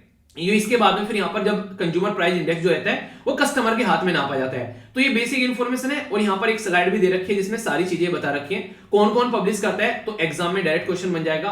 तो यहाँ पर ऑफिस ऑफ इकोनॉमिक एडवाइजर प्रस्तुत करते हैं इसको, जो कि यहाँ पर होलसेल प्राइस इंडेक्स होता है। और ऑल ओवर वर्ल्ड में अगर बात करें सबसे ज्यादा जो आज के टाइम फॉलो किया जा रहा है वो है कंज्यूमर प्राइस इंडेक्स। ये बहुत कम कंट्री फॉलो करते हैं क्योंकि यहाँ पर इससे ज्यादा एक्यूरेट चीजें निकल कर नहीं आती है, क्योंकि ये स्टार्टिंग में ही चीजों को चेक कर लेता है। स्टार्टिंग में जहां पर सामान बनकर निकल कर आया, अब लास्ट तक जाते जाते मान लीजिए यहाँ पर प्राइस कुछ है, अब कोई दुकान वाला क्या बेच रहा है, कोई कुछ बेच रहा है यहाँ पर अपने अपने हिसाब से, तो यहाँ पर एग्जैक्ट एक्यूरेट पता जब चलता है जब कस्टमर के पास पहुंचता है। ठीक है, तो ये बेसिक चीज हो गई इसके बारे में। तो ये सारी चीजें आप लोग समझ सकते हैं। आज के डेट में ये 170 कंट्री है, इसमें ज्यादा चीजें हैं बास्केट में सामान, इसमें कम सामान आप लोगों को देखने को मिलेगा। ठीक है, और यहाँ पर गुड्स के लिए अप्लाई होते हैं, यहाँ पर गुड्स और सर्विस दोनों के लिए अप्लाई होता है। तो ये बेसिक चीजें इसके बारे में आप लोग समझ सकते हैं, कोई भी कंफ्यूजन आप लोगों को नहीं होना चाहिए। ठीक है, तो ये है कुछ बातें जो मैंने आप लोगों को यहाँ पर बताई इसके बारे में। अब एक छोटा सा कॉन्सेप्ट और है यहाँ पर, हर दाग जो है बुरे नहीं होते, कुछ दाग अच्छे होते हैं, जैसे एडवर्टाइजमेंट में सुना होगा। तो अगर डिमांड पुल इन्फ्लेशन है, यानी कि मार्केट में डिमांड है और आप लोगों को सप्लाई करनी पड़ रही है, तो ये इन्फ्लेशन पॉजिटिव होता है, इसकी वजह से जॉब क्रिएट होती है। यानी कि डिमांड रहेगी तो आप लोग यहाँ पर काम करेंगे और अच्छी चीजें चलेगी। और बुल्ट इन इन्फ्लेशन भी अच्छा रहता है, क्यों? क्योंकि यहाँ पर आप लोगों को क्या करना पड़ता है, आप लोगों को बेसिकली इन्फ्लेशन को सपोर्ट करना पड़ता है। यहाँ पर बेसिकली आप लोगों के हाथ में सैलरी आ गई, मार्केट में सामान खरीदने चले गए, तो ये भी इन्फ्लेशन अच्छा होता है। ये इन्फ्लेशन बुरा होता है जैसे कि कॉस्ट पुल, यानी कि कॉस्ट बढ़ गई प्रोडक्ट की, पेट्रोल का प्राइस बढ़ गया, डीजल का प्राइस बढ़ गया, अगर गुब्बारे आप लोग खरीद रहे हैं तो हीलियम गैस का प्राइस बढ़ गया, चाय पी रहे हैं तो चाय पत्ती का प्राइस बढ़ गया। तो ये कॉस्ट पुल होता है और ये सबसे खतरनाक होता है इकोनॉमी के लिए। ये यहाँ पर कई बार अपने हाथ में नहीं होती है, चीजें काफी अनकंट्रोल हो जाती हैं। तो ये बेसिक इन्फॉर्मेशन आप लोग जरूर याद रखिएगा, कंफ्यूजन बिल्कुल नहीं होना चाहिए, माइंड में क्रिस्टल क्लैरिटी रहेगी तो चीजों को अच्छे से अंडरस्टैंड कर पाओगे। ठीक है, तो ये थी बेसिक बातें इसके बारे में। आई होप कि आप लोग इसको समझ रहे होंगे अच्छे से। ओके, अब यहां पर आगे चलते हैं नेक्स्ट आर्टिकल की ओर, जो कि आप लोग कई सारी बातें बता के जाएगा। एक एक पॉइंट माइंड में क्लियर रखिएगा। ये यहां पर बात कर रहे हैं हेट स्पीच के बारे में। हरिद्वार के अंदर यहां पर अभी कई सारे लोगों के द्वारा, एक ग्रुप के द्वारा यहां पर एक तरीके सभा बुलाई गई और उस सभा में कई सारी ऐसी बातें बोली गई कि पर्टिकुलर कम्युनिटी को खत्म कर देंगे और वो सब चीजें जो कि एग्जाम में डायरेक्ट आप लोग नहीं लिख सकते हैं। तो वहां पर गलत तरीके से एक माइनॉरिटी कम्युनिटी के खिलाफ कई सारे ऐसे यहां पर बातें बोली गई। तो यहां पर उसके खिलाफ एफआईआर भी दर्ज नहीं की गई थी स्टार्टिंग में, तो बहुत सारा इशू बना, इवन इंटरनेशनल लेवल पर ये इशू कवर किया गया। तो राइटर उसी को बात कर रहे हैं कि यहाँ पर ये हेट स्पीच नहीं थी, यहाँ पर ओनली हेट स्पीच नहीं बोला जा सकता, क्योंकि वॉयलेशन एक तरीके से incitement to the violence against the community, यानी कि एक तरीके से वॉयलेंस भड़काने की कोशिश की जा रही थी यहाँ पर, तो इस तरीके से बोल सकते हैं। तो यहाँ पर wrongly been referred as the hate speech. Hate speech तो बस बोलकर छोड़ दिया, पर लेकिन बोला जा रहा है कि उस कम्युनिटी को खत्म कर दो, मार दो, काट दो, वो वाली चीजें हैं। तो ये एक अलग लेवल का गेम हो जाता है, इसको आप लोग इतने अच्छे से इग्नोर नहीं कर सकते। तो ये बातें हैं। तो हेट स्पीच के बारे में क्या कहीं पर कोई डिफाइन है, कोई डेफिनेशन दे रखी है? इन जनरल अगर बात करें, कोई भी ऐसे शब्द जो कि पर्टिकुलर ग्रुप को यहां पर भड़का दें, कम्युनिटी या रिलीजन के खिलाफ या किसी कास्ट के खिलाफ कुछ ऐसी बात कर दें, तो चीजें देखने को मिलेगी। पर लेकिन कई बार आप लोगों ने बातें बोल तो दी, पर लेकिन आप लोगों के बोलने की वजह से कुछ भी यहां पर किसी के बीच में लड़ाई नहीं लगी, तो वो हेट स्पीच की कैटेगरी में नहीं आएगा। तो बड़ा ही माइन्यूट सा डिफरेंट आप लोग बोल सकते हैं कि कोई इसको पकड़ नहीं पाता है कि क्या सही है और क्या गलत है। पता चला कुछ ऐसा बोल दिया, मान लीजिए मैंने कोई ऐसा शब्द बोल दिया जिसकी वजह से कई सारे बच्चे जो है गुस्सा हो गए कि सर ने ऐसा कैसा बोल दिया, और कई बार होता भी ऐसा, मुझे पता भी नहीं चलता है, कई बार गुस्सा हो जाते हैं। जैसे मैंने कोई चीजें समझाई और मेरा इंटेंशन था उसको समझाने का, और ये बोलने लगे सर क्या बोल दिया, नहीं एक तरीके से कुछ उदाहरण लेकर बोल दिया, तो ये पता नहीं चलता है। तो उसकी वजह से अगर रियलिटी में कुछ दिक्कत हो गई तो वो हेट स्पीच बन गया, और नहीं है तो फिर कोई मतलब ही नहीं है। तो इसलिए फ्रीडम ऑफ स्पीच और हेट स्पीच में डिफरेंस करना बड़ा ही मुश्किल हो जाता है कई बार। Bureau of police research and development के द्वारा रिसेंटली पब्लिश किया गया था एक मैनुअल, और उनके द्वारा यहाँ पर डिफाइन करने की कोशिश की गई हेट स्पीच को, कि लैंग्वेज है जो कि यहाँ पर एक तरीके से कहीं ना कहीं कि किसी को इंसल्ट करना, किसी को यहाँ पर एक तरीके से गलत तरीके से ये सेक्सुअल ओरिएंटेशन से या किसी डिसेबिलिटी या रिलीजन के नाम पर उल्टी सीधी चीजें दिखाना, तो यहाँ पर इस तरीके से ये आप लोग को देखने को मिलेगा। अगर बात करें तो रिपोर्ट के बारे में तो समझिएगा, 267वीं रिपोर्ट थी यहाँ पर लॉ कमीशन की, उसके द्वारा हेट स्पीच को बोला गया कुछ ऐसे कि यहाँ पर कम्युनिटी, कास्ट या फिर रिलीजन या सेक्सुअल ओरिएंटेशन के खिलाफ कुछ गलत तरीके चीजों को प्रस्तुत करना, तो हेट स्पीच की कैटेगरी में ला सकते हैं। ठीक है, तो यहाँ पर आज की डेट में अगर बात करें, देखिए फ्रीडम ऑफ स्पीच का भी ध्यान रखना है, क्योंकि आर्टिकल हमारी कंट्री में 19वां जो है वो हमको पावर देता है कि हम लोग को freedom of speech and expression होनी चाहिए, तो उसके में बैलेंस बनाकर चलना है, तो दोनों में बैलेंस रखना है। तो ये काफी बड़ा मुद्दा हो जाता है। तो इसलिए सुप्रीम कोर्ट भी यहाँ पर बोलता है, श्रेयस संगल वर्सेस जो यूनियन ऑफ इंडिया का केस था, तो सेक्शन 66 जो है उन्होंने शट डाउन कर दिया। क्यों? क्योंकि यहाँ पर फ्रीडम ऑफ स्पीच को रोकता था। किसी ने चीफ मिनिस्टर के खिलाफ कुछ बोल दिया, उसको जेल में डाल दिया। योगी जी के खिलाफ कमेंट किया तो उनको जेल में ले गए उठाकर। इसी के साथ में ठाकरे साहब के खिलाफ कमेंट किया तो उनको जेल में ले गए उठाकर। तो सुप्रीम कोर्ट के द्वारा बोला गया कि हाँ गलत चीजें हैं, यहाँ पर इस तरीके से यूज नहीं करना है, और ये यहाँ पर इसको यूज करने से मना कर दिया, जो कि आईटी एक्ट का था। पर लेकिन मुद्दा ये रहता है कि हमारा संविधान पावर तो देता है आर्टिकल 19 में कि आप लोगों को फ्रीडम ऑफ स्पीच है, पर लेकिन ये तो बता दो कितना है। तो इसलिए बोला गया कि अगर कोई यहाँ पर हेट स्पीच जो है वो गलत माहौल बना देती है देश के अंदर में, तो वो यहाँ पर एक तरीके से हेट स्पीच की कैटेगरी में आएगी और फ्रीडम ऑफ स्पीच का भी ध्यान रखना है इसके साथ में, तो ही बैलेंस बना पाएंगे। इसीलिए आप लोगों को कई सारे सेक्शन दे रखे हैं इंडियन पिनल कोड के, जैसे सेक्शन 153A 153B ये पनिश करता है अगर कोई दुश्मनी फैलाने की कोशिश करते हैं इंडियन पिनल कोड के तहत में। इसी के साथ में सेक्शन 295 ये यहाँ पर इंडियन पिनल कोड का ये बोलता है कोई आप लोग गलत यहाँ पर क्लास को कोई लड़ाओगे नहीं, उनके खिलाफ कोई डेरोगेटरी कमेंट नहीं करोगे। इसी के साथ में सेक्शन 505 ये भी यहाँ पर ऐसी बातें करते हैं कि अपनी इच्छा से गलत आप लोग स्वभाव से कोई ऐसी हरकतें नहीं करोगे। तो ये सारी चीजें यहाँ पर देखने को मिलती है जिसके बारे में बातें की जा रही है। तो कंफ्यूजन नहीं होना चाहिए, क्वेश्चन अगर बन जाए तो याद रखिएगा, क्योंकि हमारी कंट्री में अगर बात करें, अभी मैंने बताया फ्रीडम ऑफ रिलीजन है, अपना अपने अधिकार है, राइट टू स्पीच और फ्रीडम ऑफ एक्सप्रेशन है, पर ये सारी चीजें भी साथ में आप लोग को रखनी है, तो बेसिक इंफॉर्मेशन है। ठीक है, ये जो आर्टिकल है कई जगह न्यूज एनालिसिस में भी आप लोगों को देखने को मिलेगा और इसी के साथ में यहाँ पर पूरा एडिटोरियल भी है इसके ऊपर। तो यहाँ पर बात करें रसिया यूक्रेन क्राइसिस के बारे में, तो मैंने जैसा आप लोगों को बताया था यहाँ पर कि आज की डेट में जो रसिया है वो काफी गुस्सा है किस चीज को लेकर, क्योंकि यूक्रेन जो है वो नेटो का मेंबर बनना चाहता है, और अगर यूक्रेन जो है वो नेटो का मेंबर बन जाता है तो कल को काफी बड़े इश्यूज देखने को मिलेंगे। तो इसलिए यहाँ पर वो अपना एक माहौल बना दिया उसने कि आसपास में काफी ज्यादा सेना उठाकर यहाँ पर रख दी ताकि यूक्रेन को जो है वो कंट्रोल कर सके अगर कल को ये नेटो का मेंबर बनता है। इससे नेटो क्या है, नेटो एक ऐसा ग्रुप है जो कि यहाँ पर आज के डेट में अगर आप लोग बात करेंगे, ये एक ऐसा ग्रुप है जो कि रसिया के खिलाफ बनाया गया था कहीं ना कहीं उसको टैकल करने के लिए। और यहाँ पर अगर नेटो के मेंबर बनते जाते हैं सब, जैसे कि इस्टोनिया हो गया, लतविया हो गया, लिथुआनिया हो गया, ये एक टाइम पर यूएसएसआर का पार्ट हुआ करते थे, तो यूएसएसआर से बाहर निकले यहाँ पर, और यूएसएसआर से बाहर निकलने के बाद में ये आज की डेट में जो है बेसिकली मेंबर बन गए यहाँ पर नेटो के। तो इसलिए यहाँ पर रसिया जो है अगर बोलता है कि कल को यूक्रेन भी अगर यहाँ पर मेंबर बन जाता है तो ये हमारे लिए दिक्कत की बात हो जाएगी, क्योंकि यूक्रेन जैसे ही मेंबर बनेगा वो रसिया से क्रीमिया छीनने की कोशिश करेगा। और क्रीमिया यहाँ पर ये काफी इंपॉर्टेंट है रसिया के लिए, क्योंकि ब्लैक सी पर कंट्रोल करने का काम करता है, और ब्लैक सी यहाँ पर रसिया के लिए ऐसा एरिया है जिससे दुनिया के साथ में कनेक्ट करता है। तो इसकी कनेक्टिविटी खत्म हो जाएगी तो रसिया तो जो है बेसिकली एक तरीके से नहीं वो अपाइज हो जाएगा, इसके पास में चलने का भी सामान नहीं रहेगा, तो दिक्कतें यहाँ पर देखने को मिलेगी। अपने पैर भी नहीं उठा पाएगा, यहाँ पर मेडिटेरेनियन सी में भी नहीं जा पाएगा, अपना सामान नहीं भेज पाएगा, इसी के साथ में दुनिया के साथ में कनेक्ट नहीं कर पाएगा, क्योंकि मैक्सिमम सारे पोर्ट जो है इसके वो एक तरीके से वो जमे रहते हैं बर्फ की वजह से। तो इसलिए यहाँ पर ये चाह रहा है कि शांति बनाकर इसको रखी जाए, तो उसी के चलते पूरा मुद्दा आप लोगों को यहाँ पर देखने को मिलेगा। तो उसी के चलते अभी बात की जा रही है कि आने वाले टाइम में थोड़ी सी शांति यहाँ पर देखने को मिल सकती है, क्योंकि यहाँ पर नेटो जो है वो तो बोल रहे हैं कि यहाँ पर रसिया जो है वो यहाँ पर शांति नहीं करेगा, पर रसिया जो है वो चीजों को कम करने की कोशिश कर रहा है आसानी से। पर हमारे देश ने भी हेल्पलाइन नंबर इश्यू कर दी कि कल को कोई दिक्कत होती है तो इसको ध्यान रखिएगा। तो ये जो आप लोगों को एरिया मैंने बताया ये काफी इंपोर्टेंट है। एक तो 15 मेंबर बने थे यहाँ पर यूएसआर का विघटन करके 1990s में, ये आप लोग याद रखिएगा। दूसरा यहाँ पर नेटो के बारे में थोड़ा आप लोग याद रखते हैं, और तीसरा जो इंपॉर्टेंट पॉइंट है यहाँ पर ये है बेसिकली ब्लैक सी के बारे में याद रखिएगा।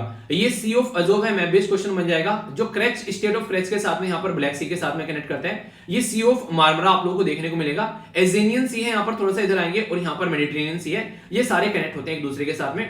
तो ये कई बार इंपॉर्टेंट है हमारी कंट्री के लिए, कई सारे इशू बन रहे हैं, क्योंकि हमारी कंट्री हमेशा पुतिन साहब को सपोर्ट करती है और पुतिन साहब हमको सपोर्ट करते हैं। तो हमारे सामने क्वाड में भी ये मुद्दा बन गया कि किसको सपोर्ट करेंगे, और कई सारी बातें हमसे पूछी भी गई। तो ये कई सारे इश्यूज हैं जिनके बारे में आप लोग याद रख सकते हैं, तो कंफ्यूजन नहीं होना चाहिए बिल्कुल भी। ओके, अभी बजट आया हमारी कंट्री का 2022-23 का, तो उसके अंदर बोला गया कि टैक्स इसके ऊपर लगाया जाएगा, और 30% टैक्स लगाने की बात यहां पर कर दी गई। 30% टैक्स के साथ में यहां पर सरचार्ज और सेस भी यहां पर आप लोगों को देखने को मिलेगा। और अगर एक हद से ज्यादा कोई व्यापार करता है यहां पर क्रिप्टो करेंसी के अंदर में, तो 1% एक्स्ट्रा भी यहां पर डिडक्शन आप लोगों को यहां पर देखने को मिलेगा। यानी कि कोशिश ये की जा रही है गवर्नमेंट के द्वारा रेगुलेट की जाए, पर लेकिन रेगुलेशन के साथ में इसके ऊपर थोड़ा प्रतिबंध भी लगाया जाए, यानी कि खुले आम धड़ल्ले से आप लोग इसको इस्तेमाल कर रहे हैं। तो जो शब्द यूज किया गया सरचार्ज और सेस, इसको आप लोग थोड़ा समझिएगा। हालांकि मैंने पहले ही बता रखा है, अगर रेगुलर आप लोग लेक्चर फॉलो करते हैं, और ये ऐसे कॉन्सेप्ट हैं जिनके बारे में डायरेक्ट क्वेश्चन भी एग्जाम में देखने को मिलते हैं आप लोगों को। जैसे इनकम टैक्स, इनकम टैक्स के बारे में आप लोगों को बताया कि अलग अलग स्लैब होती है, कि भाई साहब जैसे कि 2 लाख से ऊपर ये लगेगा, 5 से लगेगा, ठीक है, 10 लाख से ऊपर इतना जाएगा। आप लोगों ने इनकम टैक्स के स्लैब देखी होगी, बजट में मैंने इसके बारे में आप लोगों से डिस्कस भी किया था, जो बजट का लेक्चर था। तो वो क्या था, वो प्रॉपर डिवाइड किया गया था कि हाँ ऐसे ऐसे देखने को मिल रहा है। तो ये स्लैब जो होती है, इस स्लैब में आप लोगों को अमीरों को ज्यादा टैक्स देना पड़ता है, गरीबों को कम टैक्स देना पड़ता है। तो यानी कि जिसकी जितनी ज्यादा कमाई वो उतना ही ज्यादा यहाँ पर टैक्स देगा। तो ये तो प्रॉपर एक सिस्टम हो गया कि आप लोगों को इनकम के ऊपर टैक्स पे करना है। पर लेकिन जो ये सेस है, ये थोड़ा सा डिफरेंट फंडा आप लोगों को देखने को मिलता है, और ये वही सेस है जिसके चलते राज्य भी कई बार रोते रहते हैं। अब राज्य क्यों रोते हैं इस सेस को लेकर, वो मैं बात करता हूं। पहले आप लोग सेस समझिए होता क्या है। आज की डेट में आप लोग अपना इनकम टैक्स पे कर रहे हैं, इनकम टैक्स पे कर दिया आप लोगों ने 100 रुपए, तो 100 रुपए मान लीजिए आप लोगों ने इनकम टैक्स पे कर दिया, अपनी जो भी इनकम है उस पर क्या करते हैं, मान लीजिए 2% या फिर 3% उन्होंने क्या किया, सेस लगा दिया। तो इसका मतलब ये होगा कि जो टैक्स आप लोग पे कर चुके हैं अपनी इनकम के ऊपर, उस टैक्स के ऊपर यहां पर ये एक्स्ट्रा लगेगा जो आप लोगों का टैक्स। यानी कि अब आप लोगों को जब आप पहले 100 रुपए पे कर रहे थे, अभी 100 रुपए पे 3% आप लोग यहाँ पर ये सेस पे करना पड़ेगा, तो यहाँ पर 103 रुपए आप लोगों को पे करने पड़ेंगे। तो ये होता है बेसिकली फंडा सेस का, यानी कि टैक्स ऑन टैक्स लग गया, यानी कि इनकम टैक्स पे जो टैक्स पे किया 100 रुपए और उस 100 रुपए के ऊपर लग गया 3 रुपए, तो 103 रुपए आप लोगों को टैक्स पे करना पड़ गया। तो ये होता है सेस। और सरचार्ज क्या होता है? सरचार्ज क्या रहता है? सरचार्ज रहता है एडिशनल टैक्स, जो कि आप लोगों की कोई एक इनकम है, यानी कि उन्होंने बोल दिया कि अगर कोई इंसान जो है वो यहाँ पर अगर एक साल के 3 करोड़ रुपए से ज्यादा कमा रहा है तो उसके ऊपर यहाँ पर 5% का सेस लग जाएगा। तो ये रहता है किसी पर्टिकुलर इनकम की थ्रेशोल्ड अगर आप लोग क्रॉस कर जाते हैं, यानी कि एक तरीके से बेइंतहा पैसा कमा रहे हैं तो थोड़ा सा इधर को भी दे दे भाई तू, तो वाली बात है यहाँ पर, तो सरचार्ज उसके ऊपर लगाया जाता है। अब दोनों में डिफरेंस क्या है? डिफरेंस ये कि यहां पर जो सेस रहता है वो एक स्पेसिफिक पर्पज के लिए लिया जाता है, यानी कि मान लीजिए 3% यहां पर लिया और बोला गया कि हम लोग इसको इन्वायरमेंट के लिए यूज करेंगे, इन्वायरमेंट को सुधारने के लिए या फिर एजुकेशन को सुधारने के लिए या फिर हेल्थ को सुधारने के लिए या फिर किसी और पर्पज के लिए लिया जाएगा, तो जिस भी पर्पज के लिए लिया जाएगा उसी पर्पज के लिए इसको यूज करेंगे, इसको बोलते हैं सेस। पर लेकिन सरचार्ज क्या रहता है? वो आप लोग अपने हिसाब से यहां पर यूज कर सकते हो, उसमें ऐसी कोई लिमिटेशन नहीं रहती है। तो यहां पर ये काफी इंपॉर्टेंट कॉन्सेप्ट है जो कि कई बार आप लोगों से पूछा जाता है, तो इसके बारे में कोई कंफ्यूजन आप लोग को नहीं होना चाहिए। तो ये बातें मैंने आप लोग क्यों बताई? क्योंकि ये इकोनॉमी के कॉन्सेप्ट है और डायरेक्ट आप लोगों से कई बार क्वेश्चन इनके बारे में बन जाते हैं। तो ये बेसिक इंफॉर्मेशन होगी आप लोगों के सामने। अब कुछ इंटरेस्टिंग फैक्ट आप लोगों को यहाँ पर इसके बारे में पता होना चाहिए कि हमारे कंट्री में अगर बात करें, जो सेंटर है वो बेसिकली क्या करते हैं, जीएसटी यहाँ पर दोनों राज्यों और स्टेट के बीच में शेयर किया जाता है। जीएसटी एक तरीके का इनडायरेक्ट टैक्स हमारे देश में इंप्लीमेंट किया गया था 2017 में, जिसको गुड्स एंड सर्विस टैक्स आप लोग बोलते हो। तो इसका जीएसटी डे किस दिन सेलिब्रेट करते हैं ये आप लोगों को बताना है, ठीक है। छोटे छोटे क्वेश्चन है बीच में इसलिए पूछता रहता हूं ताकि आप लोगों का रिवीजन भी होता रहे, क्योंकि बहुत सारी चीजें मैं ऑलरेडी आप लोगों को पढ़ा चुका हूं। तो जीएसटी के बारे में यहां पर बात करें तो जीएसटी जब यहां पर इंप्लीमेंट किया गया तो यहां पर दोनों बेसिकली शेयर करेंगे जीएसटी को, सेंटर और स्टेट। पर लेकिन जो जीएसटी के अलावा सेंटर क्या करता है, जीएसटी से ज्यादा आज के में सेस पे फोकस करता है। क्यों? क्योंकि ये यहां पर सेंटर को स्टेट के साथ में शेयर नहीं करना पड़ता है। तो यहां पर है पूरा एक तरीके से गोल, ठीक है। तो यहां पर गोल गोल गोल गोल क्वेश्चन मार्क लग गया, उसके ऊपर क्या कि सेस जो है यहां पर जो सेंट्रल गवर्नमेंट लगाएगा वो सेंट्रल गवर्नमेंट के पास में रहेगी, स्टेट गवर्नमेंट के पास में नहीं जाएगा। इसलिए स्टेट गवर्नमेंट जो है वो रोती रहती है कि तुम टैक्स लगाते हो और खुद मलाई खा के निकल जाते हो और भाई साहब हमको पीछे छोड़ जाते हो, ये कैसे चलेगा भैया? तो ये सही बात नहीं है। तो इसके चलते यहां पर ये इशू देखने को मिलता है। इसी के साथ में बात की जा रही है, जब ट्रेडिंग करेगा कोई प्रॉफिट यहां पर देखने को मिलेगा, तो यहां पर और भी कई सारी चीजें, अगर कल को कोई लॉस यहां पर हो जाता है, ठीक है, तो उसको छूट नहीं दी जाएगी। तो इस तरीके से आप लोग यहां पर समझ सकते हैं। नेक्स्ट यहां पर बात की जा रही है, एक तरीके से इंपॉर्टेंट मुद्दा यहां पर भी है कि कहीं ना कहीं इसको आइडेंटिफाई करने की बात की जा रही है, ठीक है। जो यहां पर डिडक्शन जो है ओनली परमिट किया जाएगा अगर यहां पर जो टर्म है ना वो आईटी एक्ट के तहत यहां पर यूज की जाती है। यानी कहने का मतलब यह है कि जहां जहां पर भी टैक्स यहां पर लगाया गया और जहां जहां पर भी जो भी परमिशन दी गई यहां पर गवर्नमेंट के द्वारा, वो जस्ट तरीका है कि कम से कम यहां पर और कुछ नहीं, इसको रोक नहीं सकते, तो इससे पैसा कमा लेते हैं ज्यादा से ज्यादा, वो आप लोगों को देखने को मिलेगा। तो कल को चलकर कोई बाहर से कोई गिफ्ट देता है यहां पर पर्टिकुलर एरिया में, यानी कि क्रिप्टो करेंसी में दुनिया भर का पैसा किसी को देता है, तो उसके ऊपर टैक्स लगाया जाएगा। बस ओनली रिलेटिव अगर कोई फैमिली मेंबर किसी को दे रहा है बस उसको छोड़ा जाएगा। यानी कि पता चला कोई यहां पर पता चला नहीं कि बाहर से कोई आप लोगों को, जैसे सचिन तेंदुलकर को फरारी दे दी, आप लोगों को कोई फरारी दे रहा है, ठीक है, तो उस तरीके की चीजें जो है यहां पर वो यहां पर उनके ऊपर टैक्स लगेगा, ऐसा आप लोग बोल सकते हैं। इसी के साथ में यहां पर जो निर्मला सीतारमण जी के द्वारा जो बजट प्रस्तुत किया गया, तो यहां पर ये कहीं ना कहीं आप लोग बोल सकते हैं एक प्रॉपर वे में, ये तो नहीं बोला गया कि हाँ हम लोगों ने इसको क्या कर लिया कि इसको लेजिटिमेट कर दिया डायरेक्ट वे में, पर हाँ इनडायरेक्ट वे में ये लेजिटिमेट हो चुका है, तो सामने से बोला नहीं गया है, पर फिर भी आप लोग देखते हैं यहाँ पर जो करंटली इसको अनरेगुलेट किया जा रहा था, जो छोड़ा जा रहा था ऐसे ही कि हाँ क्या चलेगा चलता रहेगा, वो वाला मुद्दा अभी यहाँ पर दूर हो गया है, ठीक है। तो हालांकि कंसल्टेशन अभी चल रहा है कि कैसे आगे लेकर चलना है इस चीजों को, वो हम लोग समझेंगे। पर इससे मुद्दा यहाँ पर ये रहेगा कि कल को चलकर कोई भी यहाँ पर अगर कोई इन्वेस्टमेंट इस तरीके से करता है तो उसको यहाँ पर चीजों को हम लोग कहीं ना कहीं एक रिलीफ बोल सकते हैं, जिनको लग रहा था कि यार बैन कर देंगे, तो बैन वाला जो मुद्दा है वो अब लोग हट चुका है, क्योंकि गवर्नमेंट जो है वो पैसे कमाने पर अब यहाँ पर इसमें आ चुकी है।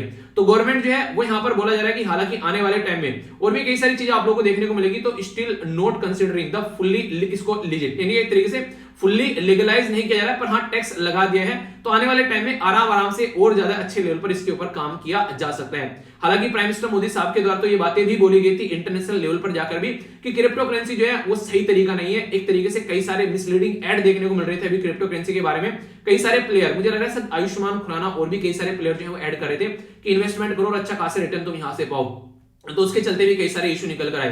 तो मुद्दा यहाँ पर एक कि जो इशू निकल कर आते हैं तो उनको कैसे आप लोगों को बेसिकली टैकल करना है। तो अभी जो हो रहा है डिले हो रहा है यहाँ पर, वो कई सारे इश्यूज देखने को मिल रहे हैं डिसीजन मेकिंग में। तो बोला यह जा रहा है कि अगर आप लोग आज के डेट में अपनी खुद की करेंसी नहीं लेकर आओगे, एक क्लियर फ्रेमवर्क अगर गवर्नमेंट लेकर नहीं आएगी, तो आने वाले टाइम में यहाँ पर ये देखने को मिलेगा कि कोई इंटरनेशनल लेवल की करेंसी आकर हमारे सर पर बैठ जाएगी। तो हम लोग को जल्दी से जल्दी कोई ना कोई स्टेप यहाँ पर उठाना चाहिए, क्योंकि हमारी कंट्री की जो यंग जनरेशन है उसके अंदर पेशेंस नहीं है, वो पैसा कमाना चाहती है दबाकर, और फटाफट इसलिए यहाँ पर क्रिप्टो करेंसी में लगाकर पैसा लगा रहे हैं, भले ही कल को डूब जाए। तो अब गवर्नमेंट क्या करेगी कि 30% जो है यहाँ पर गवर्नमेंट के पास में जाएगा, जो भी आप लोग यहाँ पर प्रॉफिट कमा के लाएगा, ठीक है, तो वो वाली बातें यहाँ पर बोलेगी। तो ये कई सारे इश्यूज हैं जिनके बारे में आप लोग समझ सकते हैं। और देखिए ये जो है ना यहाँ पर, ये ऐसे इश्यूज हैं जिसको यहाँ पर सबसे ज्यादा क्रिटिसाइज भी किया गया कई सारे लोगों के द्वारा कि वैसे तो तुम रिकॉग्नाइज नहीं कर रहे हो, टैक्स इतना ज्यादा लगा दिया, ठीक है, क्योंकि लोग जो है प्रॉफिट बनाने के चक्कर में थे यहाँ पर, और यहाँ पर प्रॉफिट ही छीन ली। पर लेकिन सबसे बड़ी बात क्या है, इसके बारे में सबसे मुद्दा यह प्राइम मिनिस्टर मोदी साहब के द्वारा बोला गया था, उस टाइम पर भी बोला गया था कि यार देखो आज के में सबसे बड़ी दिक्कत क्या है, क्रिप्टो करेंसी को कोई ट्रेस तो कर नहीं सकता है कि ये करेंसी कहां से ओरिजिनेट हो रही है, कौन कहां पर सेंड कर रहा है। तो कल को चलकर मनी लॉन्ड्रिंग हो सकती है। यानी कि पता चला लोगों ने क्या किया, अपने पैसे निकाल कर नॉर्मल बैंकिंग सिस्टम से क्रिप्टो करेंसी में लगाने स्टार्ट कर दिए। तो कैसे टैकल करोगे, तो दिक्कत बन सकती है। फाइनेंस करना इलीगल एक्टिविटीज को आप लोगों को देखने को मिल सकती है। तो बहुत सारे ऐसे इश्यूज यहाँ पर देखने को मिल सकते हैं। तो ये गलत तरीका है, तो इसलिए यहाँ पर इसको फोकस करना चाहिए। तो सिडनी डायलॉग जब हुआ था ऑस्ट्रेलिया के अंदर, तब प्राइम मिनिस्टर मोदी साहब के द्वारा बोला गया था कि इंटरनेशनल कम्युनिटी को साथ में आना चाहिए क्रिप्टो करेंसी जैसी करेंसी को टैकल करने के लिए। तो सिडनी डायलॉग जरूर याद रखें यहाँ पर, उसमें यहाँ पर प्राइम मिनिस्टर मोदी जी के द्वारा आह्वान लगाया गया था। नवंबर के महीने में मैंने डिटेल में डिस्कस किया था आप लोगों से आर्टिकल भी, अगर रेगुलरली आप लोग कनेक्ट है मेरे साथ में तो ये आप लोग समझ पा रहे होंगे, कोई कंफ्यूजन आप लोगों को नहीं होगा इससे रिलेटेड, ठीक है। आई होप कि आप लोगों के माइंड में इसको लेकर क्लैरिटी आ गई। तो कोई कंफ्यूजन होगा तो बताइएगा जरूर। अच्छा, एक कंट्री के बारे में कम से कम आप लोग बताइए जिसके द्वारा रिसेंटली अभी बोला गया था कि क्रिप्टो करेंसी को वो अपनी कंट्री की एक तरीके से लीगलाइज करेंसी बनाने जा रहा है, ठीक है। तो वो कंट्री काफी ज्यादा क्रिटिसाइज की गई थी ऑल ओवर वर्ल्ड में, बताइए उसके बारे में। ओके, लेक्चर थोड़ा लेंथी हो जाएगा जैसे मैंने बोला था, पर थोड़ा सा मैनेज करना है यार, क्योंकि बहुत सारी चीजें बता रहा हूँ, एक एक एडिटोरियल भी आप लोगों को बता दिया, तो थोड़ा सा तो इतना मैनेज करिए फिर, ठीक है। ये मैंने कवर कर लिया ऑलरेडी, यहाँ पर नेटो का क्या मुद्दा चल रहा है यहाँ पर, ठीक है। कोविड-19 के केसेस जो है वो काफी ज्यादा कम हो गए हैं, तो इसलिए सेंटर बोल रहे हैं कि अब आप लोग थोड़ा सा ओपन कर सकते हैं स्कूल्स वगैरह, जो भी रिस्ट्रिक्शन लगा रखे हैं ट्रेड के ऊपर, तो चीजों को आगे लेकर चल सकते हैं। तो इसके चलते यहाँ पर बातें की गई ताकि इकोनॉमिक एक्टिविटी थोड़ी अच्छी बढ़े। ट्रिब्यूनल के बारे में यहाँ पर बात की जा रही है। ट्रिब्यूनल को ढंग से अपॉइंट नहीं किया जा रहा है, सुप्रीम कोर्ट ने ये बोला है। तो ट्रिब्यूनल के बारे में क्वेश्चन आप लोगों से पूछा गया था यहाँ पर कि ट्रिब्यूनल के बारे में, एनजीटी के बारे में क्वेश्चन बना था बेसिकली। तो यहाँ पर बोला गया था कि ये फॉलो करते हैं यहाँ पर कोड ऑफ सिविल प्रोसीजर। तो जो एनजीटी हमारी कंट्री में, नेशनल ग्रीन ट्रिब्यूनल 2010 में स्टैब्लिश किया गया था। तो पहली स्टेटमेंट बिल्कुल सही थी। दूसरा बोला गया था ताकि जल्दी से जल्दी सोल्यूशन निकाला जा सके, ये भी सही था। तीसरा बोला गया था यहाँ पर ये बाउंड है कोड ऑफ सिविल प्रोसीजर, तो ऐसा नहीं है, यहाँ पर ये बाउंड नहीं रहता है। नेचुरल जस्टिस का कॉन्सेप्ट ये फॉलो करते हैं, जो कि नेक्स्ट आर्टिकल में बोला गया था। तो इसमें बाउंडिंग नहीं है, और ये मैंने कई बार आप लोगों को पढ़ाया, डायरेक्ट क्वेश्चन था, ठीक है। तो ट्रिब्यूनल के बारे में कुछ बातें अगर आप लोगों को याद रखनी है, तो कुछ मुद्दे हैं जो कि आप लोग समझ सकते हैं कि शब्द कहां से निकाल कर लाया गया। तो यहाँ पर क्लासिकल रोमन रिपब्लिक के द्वारा यहाँ पर ट्रिब्यून शब्द को निकाला गया, जिससे कि यहाँ पर बेसिकली रेफर किया गया कि एक तरीके से जो मोनार्की होती है यहाँ पर, ठीक है, तो रोमन ऑफिशियल अंडर मोनार्की, तो उसके चलते यहाँ पर एक फंक्शन होना चाहिए ताकि आर्बिट्रेरी एक्शन जो किए जाते हैं मजिस्ट्रेट के द्वारा उसको प्रोटेक्ट किया जा सके। तो इसके चलते ट्रिब्यूनल शब्द निकाल के लेकर आए, यानी कि एक तरीके से इंटरमीडिएट सिस्टम को निकाल कर लेकर आया गया। पर हमारे संविधान के अंदर क्या ओरिजिनली था यहाँ पर ये, तो उसके बारे में बात करेंगे। तो ये बेसिक चीजें यहाँ पर कि टैक्स के मैटर को या दूसरे मैटर को रिजोल्व करता है, और यहाँ पर कई सारे डिस्प्यूट को देखता है। पर ये क्वेश्चन आप लोगों से जो बनता है वो है यहाँ से, ये क्या है, आर्टिकल हमारी कंट्री में 323A और आर्टिकल 323B है। यहाँ पर ये संविधान में संशोधन किया गया था 42वां 1976 में, जब ट्रिब्यूनल लाया गया, यानी कि ओरिजिनली ट्रिब्यूनल जो है वो संविधान में नहीं था। ये क्वेश्चन मैं आप लोगों को बताना चाह रहा हूं, जो कि आप लोगों से डायरेक्ट क्वेश्चन बन सकता है। तो इसके बारे में याद रखिएगा, आप लोगों से अगर कोई पूछ ले तो कंफ्यूजन नहीं होना चाहिए ट्रिब्यूनल के बारे में। तो ये बेसिक इन्फॉर्मेशन है। ट्रिब्यूनल जो मैटर देखता है वो मैंने आप लोगों को बताया। यहाँ पर बेसिकली यहाँ पर डोमेस्टिक ट्रिब्यूनल होते हैं और अदर ट्रिब्यूनल होते हैं, जो कि डिफरेंट आप लोगों को देखने को मिलेंगे। रिड्यूस करते हैं वर्कलोड कोर्ट के ऊपर, क्योंकि जो ट्रिब्यूनल होते हैं वो बनाए इसलिए जाते हैं ताकि कोर्ट के ऊपर ज्यादा डिपेंडेंसी न रहे। तो ये जो मैंने आप लोगों को बताया यहाँ पर, ये बेसिकली अगर बात करें इसके बारे में याद रखिएगा, एडमिनिस्ट्रेटिव ट्रिब्यूनल जो है वो एडमिनिस्ट्रेशन का काम करते हैं, और बाकी सारे मैटर, टैक्स हो गया, फॉरेन एक्सचेंज, इंडस्ट्रियल लेबर, ये सारी चीजें उनके लिए अलग से ट्रिब्यूनल आप लोग को देखने को मिलेंगे। तो ये बेसिक इन्फॉर्मेशन है जो कि कंफ्यूजन में नहीं आना है, ठीक है। और बाकी एनजीटी के बारे में आप लोगों को बताइए एनजीटी जो है वो किस आर्टिकल से अपनी पावर लेता है, ये बेसिक चीजें हैं, ठीक है। हाई कोर्ट के द्वारा रिफ्यूज कर दिया गया इंटरफेयर करने से जो ड्यू के एग्जाम डिसीजन होल्डिंग है, यानी कि फिजिकल फॉर्म में एग्जाम लेने की बात की जा रही है। तो ये बेसिकली क्या रहता है, कोर्ट अगर कोई इंटरफेयर करना हर चीज में तो सही नहीं रहता है, तो इसलिए चीजों को आसान करने की कोशिश की जा रही है, ऐसा आप लोग समझ सकते हैं, ठीक है। आगे चलते हैं। ये यहाँ पर अभी बात की जा रही है किसके बारे में, क्राइमसन रोज के बारे में। तो ये तितलियां हैं बेसिकली क्राइमसन रोज। तो यहाँ पर काफी लार्ज स्केल पर तमिलनाडु से उड़कर यहाँ पर ये आप लोगों को देखेगा श्रीलंका में जाती हुई नजर आ रही है। तो क्राइमसन रोज जो है यहाँ पर ये crossing the sea to migrate to Sri, ये बातें यहाँ पर देखने को मिल रही है। तो इसके चलते ये न्यूज में आ गई है। तो यहाँ पर आप लोग देखते हैं ये पर्टिकुलर एरिया आप लोगों को देखने को मिलेगा, इधर पाक स्टेट हो गया और यहाँ पर हो गया गल्फ ऑफ मन्नार, ठीक है। इसके बीच में दोनों को कनेक्ट करता है ये पाक बे, तो इसके बारे में याद रखिएगा। और यहाँ पर कन्याकुमारी है जो कि आप लोग बोलते हैं कई बार नीचे का सबसे लोवेस्ट पॉइंट है। तो ये इंडिया और श्रीलंका के बीच में एक तरीके से तितलियों का आवागमन हो रहा है, लगभग 25 किलोमीटर का रास्ता तय कर यहाँ पर पहुंचती है, ठीक है। तो बेसिक कुछ छोटी बातें हैं, ऐसा नहीं कि इंपॉर्टेंट ज्यादा है या फिर नहीं पूछी जा सकती। तो यहाँ पर क्राइमसन रोज बटरफ्लाई के बारे में बात की जा रही है, इंडिया और श्रीलंका के बीच में माइग्रेट होती है, ठीक है। ये बेसिकली कहां पर है, यहाँ पर धनुषकोडी इन तमिलनाडु टू श्रीलंका पहुंचती है, ठीक है। तो देखो यहाँ पर मुझे कबूतर जा पहले हुआ करता था, अब तितली जा हो रहा है, ठीक है। आगे बात करते हैं, एक बात की जा रही है arm force special power act के बारे में। तो याद रखिएगा arm force special power act हमारी कंट्री में लाया गया था देश को प्रोटेक्ट करने के लिए 1958 में। कई सारी चीजें ऐसी देखने को मिल रही थी, ये लग रहा था कि पता नहीं दिक्कत देखने को मिल सकती है, छोटे छोटे राज्य रजवाड़े बन रहे थे, जगह जगह लोग जो है अलग अलग राज्य बनाने की मांग कर रहे थे, तो कई सारी चीजें देखने को मिल रही थी। तो इसके चलते यहाँ पर काफी पावर दे दी गई आर्म फोर्स को, ताकि वो सर्च कर सकें कहीं पर भी जाकर, ठीक है, किसी को भी अरेस्ट कर सकें और उसकी प्रॉपर्टी वगैरह भी जब्त कर सकें, वो सारी चीजें, और उनके खिलाफ कोई केस भी नहीं करेगा क्योंकि सेंट्रल गवर्नमेंट ने उनको ये आजादी दी है। तो इसके चलते बीपी जीवन रेड्डी कमेटी आई सुप्रीम कोर्ट की, उसने बोला कि यहाँ पर रिपील कर देना चाहिए arm force special power act को, ये सही नहीं है। तो ये कमेटी जरूर याद रखेगा 2004 में बनाई गई थी। और कई सारे लोग ये बोलते हैं कि हमारे संविधान में आर्टिकल 22 का हनन करता है, ठीक है, आर्बिट्रेरी किसी को भी पकड़ लिया, ऐसा थोड़ा ना हो सकता है। और आर्टिकल 21 यहाँ पर इसका भी हनन आप लोगों को देखने को मिलेगा, जो कि यहाँ पर सही नहीं है। यहाँ पर एक तरीके से राइट टू लाइफ के बारे में बात करें तो फोर्स किया जाता है लोगों को इस तरीके से यहाँ पर कहीं ना कहीं हमारी जो फोर्स है उनको पावर देकर, तो ये बातें बोली गई हैं। तो बेसिक चीजें कई बार कई सारे क्वेश्चन बन जाते हैं, तो कंफ्यूजन नहीं होना चाहिए। कई बार प्रोटेस्ट होते हैं यहाँ पर कि हाँ यहाँ पर हटा देना चाहिए इसको, तो बहुत सारे ऐसे इश्यूज देखने को मिलते हैं। एक और यहाँ पर इंपॉर्टेंट इशू है, ये है बेसिकली कोलोजियम सिस्टम के बारे में। तो डायरेक्ट क्वेश्चन आप लोगों से बन सकता है, ये तो एक बस वैसे मैंने लगा दिया क्योंकि यहाँ पर इसके साथ में चिपका हुआ था, तो मैंने कहा थोड़ा सा ये क्या हो रहा है, अहमदाबाद के अंदर में बेसिकली मिर्च जो है उनको ये यहाँ पर सुखाने की कोशिश की जा रही है, खासकर जो लोग मिर्च का व्यापार करते हैं, ठीक है। तो ये है बेसिकली कुछ छोटी सी चीजें। बाकी यहाँ पर कोलेजियम सिस्टम के द्वारा 10 एडवोकेट को बॉम्बे हाई कोर्ट के जज बना दिया गया। तो ये पावर कहां से निकल कर आती है, तो बेसिकली आर्टिकल 124 है संविधान के अंदर में, जो ये आप लोगों को सुप्रीम कोर्ट में अपॉइंटमेंट की पावर देता है, और आर्टिकल 217 है जो हाई कोर्ट में अपॉइंटमेंट की पावर देता है। और कोलेजियम सिस्टम कहीं भी मेंशन नहीं है संविधान के अंदर में, ये बात जरूर याद रखिएगा, ठीक है। कोलेजियम सिस्टम जो है सबसे पहले हमारी कंट्री में फर्स्ट जज केस आया 1981 में, फिर सेकंड जज केस आया 1993 में, जिससे कोलेजियम सिस्टम इंट्रोड्यूस किया गया।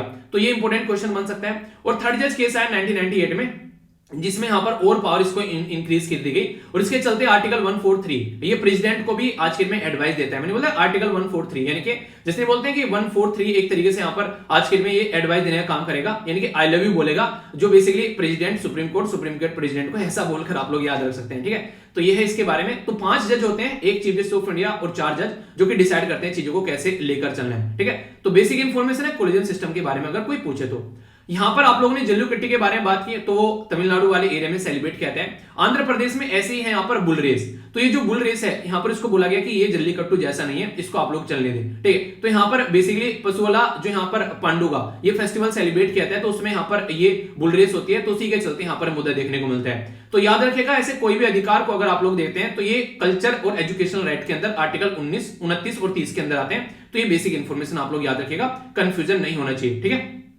तो इसके चलते क्वेश्चन बन जाए तो आप लोग इसके बारे में याद रख सकते हैं, कई बार क्वेश्चन पूछ लिए जाते हैं। ओके, आगे बात करें यहाँ पर बेसिकली आज के दिन में हम लोग बोले कि हमारी कंट्री में सोलर एनर्जी काफी अच्छी होनी चाहिए, पर लेकिन अभी यहाँ पर इंटरनेशनल रिन्यूएबल एनर्जी एजेंसी के द्वारा ये बोला गया कि इसकी वजह से काफी ज्यादा पोल्यूशन फैल रहा है, वेस्ट काफी ज्यादा जनरेट हो रहा है, यानी कि वेस्ट जनरेट हो रहा है काफी लार्ज स्केल पर 78 मिलियन टच कर चुका है। और टॉप 5 जो कंट्री है उनमें इंडिया भी टॉप पर है यहाँ पर ये वेस्ट जनरेट करने में। जब ज्यादा बनाएंगे तो वेस्ट तो ज्यादा हो गई, नॉर्मल सी बात है। चलिए जो भी है याद रखिएगा।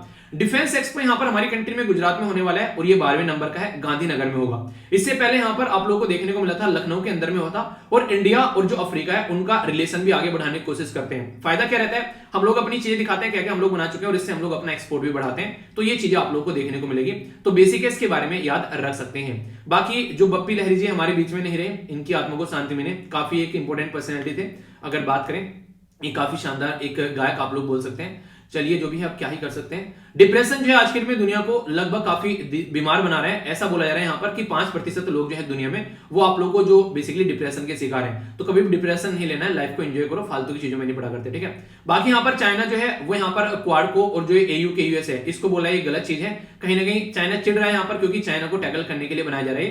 तो ये सारे इश्यूज है, टाइम टू टाइम आते रहते हैं, ये तो चलती रहती है। ये है आज का सुडोकू जो कि आप लोग को अटेम्प्ट करना है। अच्छे से अटेम्प्ट कीजिएगा और फीडबैक जरूर दिया करो, वीडियो कैसी लगती है आप लोगों को, ठीक है। तो ये कुछ बेसिक चीजें हैं जिसके बारे में इसको शेयर भी कर दूंगा मैं, ठीक है। और 2 क्वेश्चन दूंगा, उनको भी आप लोग अटेम्प्ट जरूर कीजिएगा। ये जो क्वेश्चन मैंने आप लोगों से पूछे थे काफी डिटेल में इनका आंसर मैं आप लोगों को बताता हूं ताकि अच्छे से आप लोग इनको समझ सकें। यहां पर एक टॉपिक तैयार आप लोगों का हो जाएगा। जैसे कि अगर हम लोग बात करते हैं हमारी कंट्री में प्रेस के बारे में, तो डायरेक्टली संविधान के अंदर मेंशन नहीं है। अगर बात करेंगे तो पार्ट 3 के अंदर अगर आप लोग जाएंगे तो आप लोगों को फंडामेंटल आर्टिकल बेसिकली राइट देखने को मिलते हैं, आर्टिकल 12 से लेके आर्टिकल 35 तक का। इसके अंदर जो आर्टिकल 19 है वो काफी इंपोर्टेंट है। यहाँ पर वो कई सारे अधिकार आप लोग को देता है, उसमें से एक अधिकार ये आप लोग को देता है कि आप लोग क्या कर सकते हैं बेसिकली कि फ्रीडम ऑफ प्रेस के बारे में यहाँ पर बात कर सकते हैं। इसके बारे में अगर आप लोग बात करें तो कॉन्स्टिट्यूशन यानी कि संवैधानिक प्रोविजन है जो बेसिकली आर्टिकल 19 में दे रखे हैं कि आप लोग क्या कर सकते हो, अपनी फ्रीडम ऑफ एक्सप्रेशन के बारे में बात कर सकते हो, ठीक है। तो फ्रीडम ऑफ एक्सप्रेशन के बारे में तो यहां से बेसिकली फ्रीडम ऑफ प्रेस भी इसी के अंदर आ जाती है।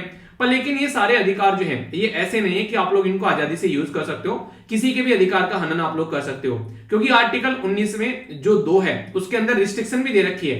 यानी कि जितने अधिकार है उतनी ही यहाँ पर साइड में आप लोगों को रिस्ट्रिक्शन भी देखने को मिलेगी ताकि अपने अधिकारों को सोच समझकर आप लोग यूज कर सकें। देश की सोवरेनिटी और इंटीग्रिटी यानी कि संप्रभुता और एकता अखंडता को आप लोग अगर हानि पहुंचाते हैं तो आप लोगों के अधिकार छीन लिए जाएंगे। अगर सिक्योरिटी के ऊपर कोई हनन करते हैं या पड़ोसी देश जो कि हमारा लंगोटिया यार है उनके साथ में हमारे रिलेशन खराब करने की कोशिश करते हैं, पब्लिक लॉ एंड ऑर्डर को बिगाड़ते हैं, ठीक है, इसी के साथ में कंटेम्प्ट ऑफ कोर्ट या फिर किसी को एक तरीके से मानहानि करने का काम करते हैं, या फिर इसी के साथ में यहाँ पर कोई भी ऐसा ऑफेंस यहाँ पर देखने को मिलते हैं जिसकी वजह से सोसाइटी में रोष फैल जाता है, लड़ने का माहौल हो जाता है, तो उस टाइम पर यहाँ पर ये जो चीजें हैं ये आप लोग अपनी लाइफ को एंजॉय नहीं कर पाओगे। फ्रीडम ऑफ एक्सप्रेशन वाली उन पर रोक लग जाएगी यहाँ पर। तो ये काफी इंपॉर्टेंट है, क्वेश्चन भी डायरेक्ट बन सकता है। इसमें तो आप लोगों से काफी क्वेश्चन पूछे जा चुके हैं, अब आगे हो सकता है कि रिस्ट्रिक्शन वाली साइड से भी क्वेश्चन पूछना एग्जामिनर आप लोगों से स्टार्ट कर दे, तो इस वाले सेक्शन को भी आप लोग थोड़ा सा ज्यादा फोकस देकर चलिएगा, ठीक है।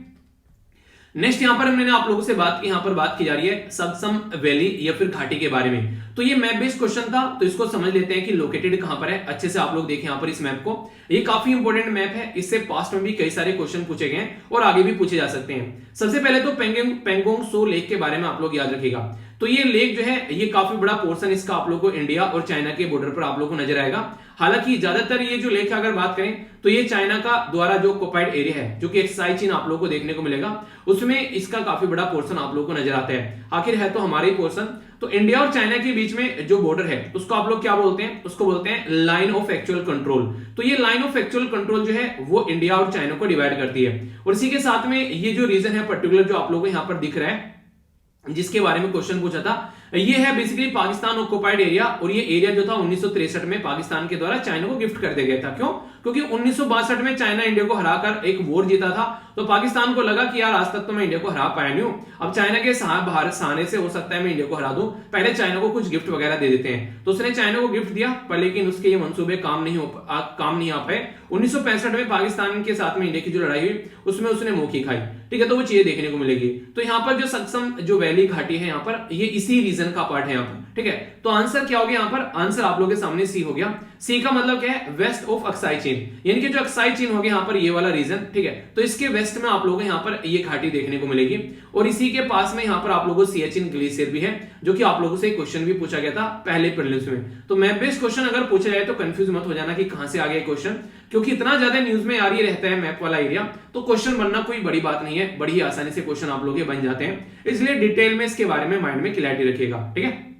आगे चलते हैं, इंपॉर्टेंट बात जो कि आप लोगों को बेसिकली यहाँ पर ये क्वेश्चन मैंने पूछे तो काफी अच्छे से आंसर दिए गए यहाँ पर बसंता के द्वारा। तो देख सकते हैं आप लोग यहाँ पर डिटेल में इनके द्वारा आंसर दिए गए हैं, ठीक है।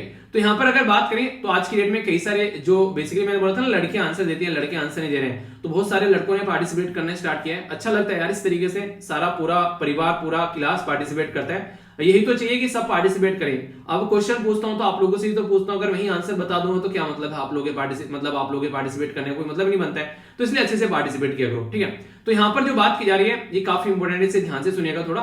बेसिकली यहाँ पर कई सारी बातें हैं। एक तो बात की थी मैंने प्रधानमंत्री मातृत्व वंदना योजना के बारे में, ये डायरेक्ट एक स्कीम थी पूरी जिसके बारे में मैंने डिस्कस किया था। तो इसके बारे में आप लोगों को पता होना चाहिए कि किस तरीके से यहाँ पर ये चीजें आगे चली, ठीक है।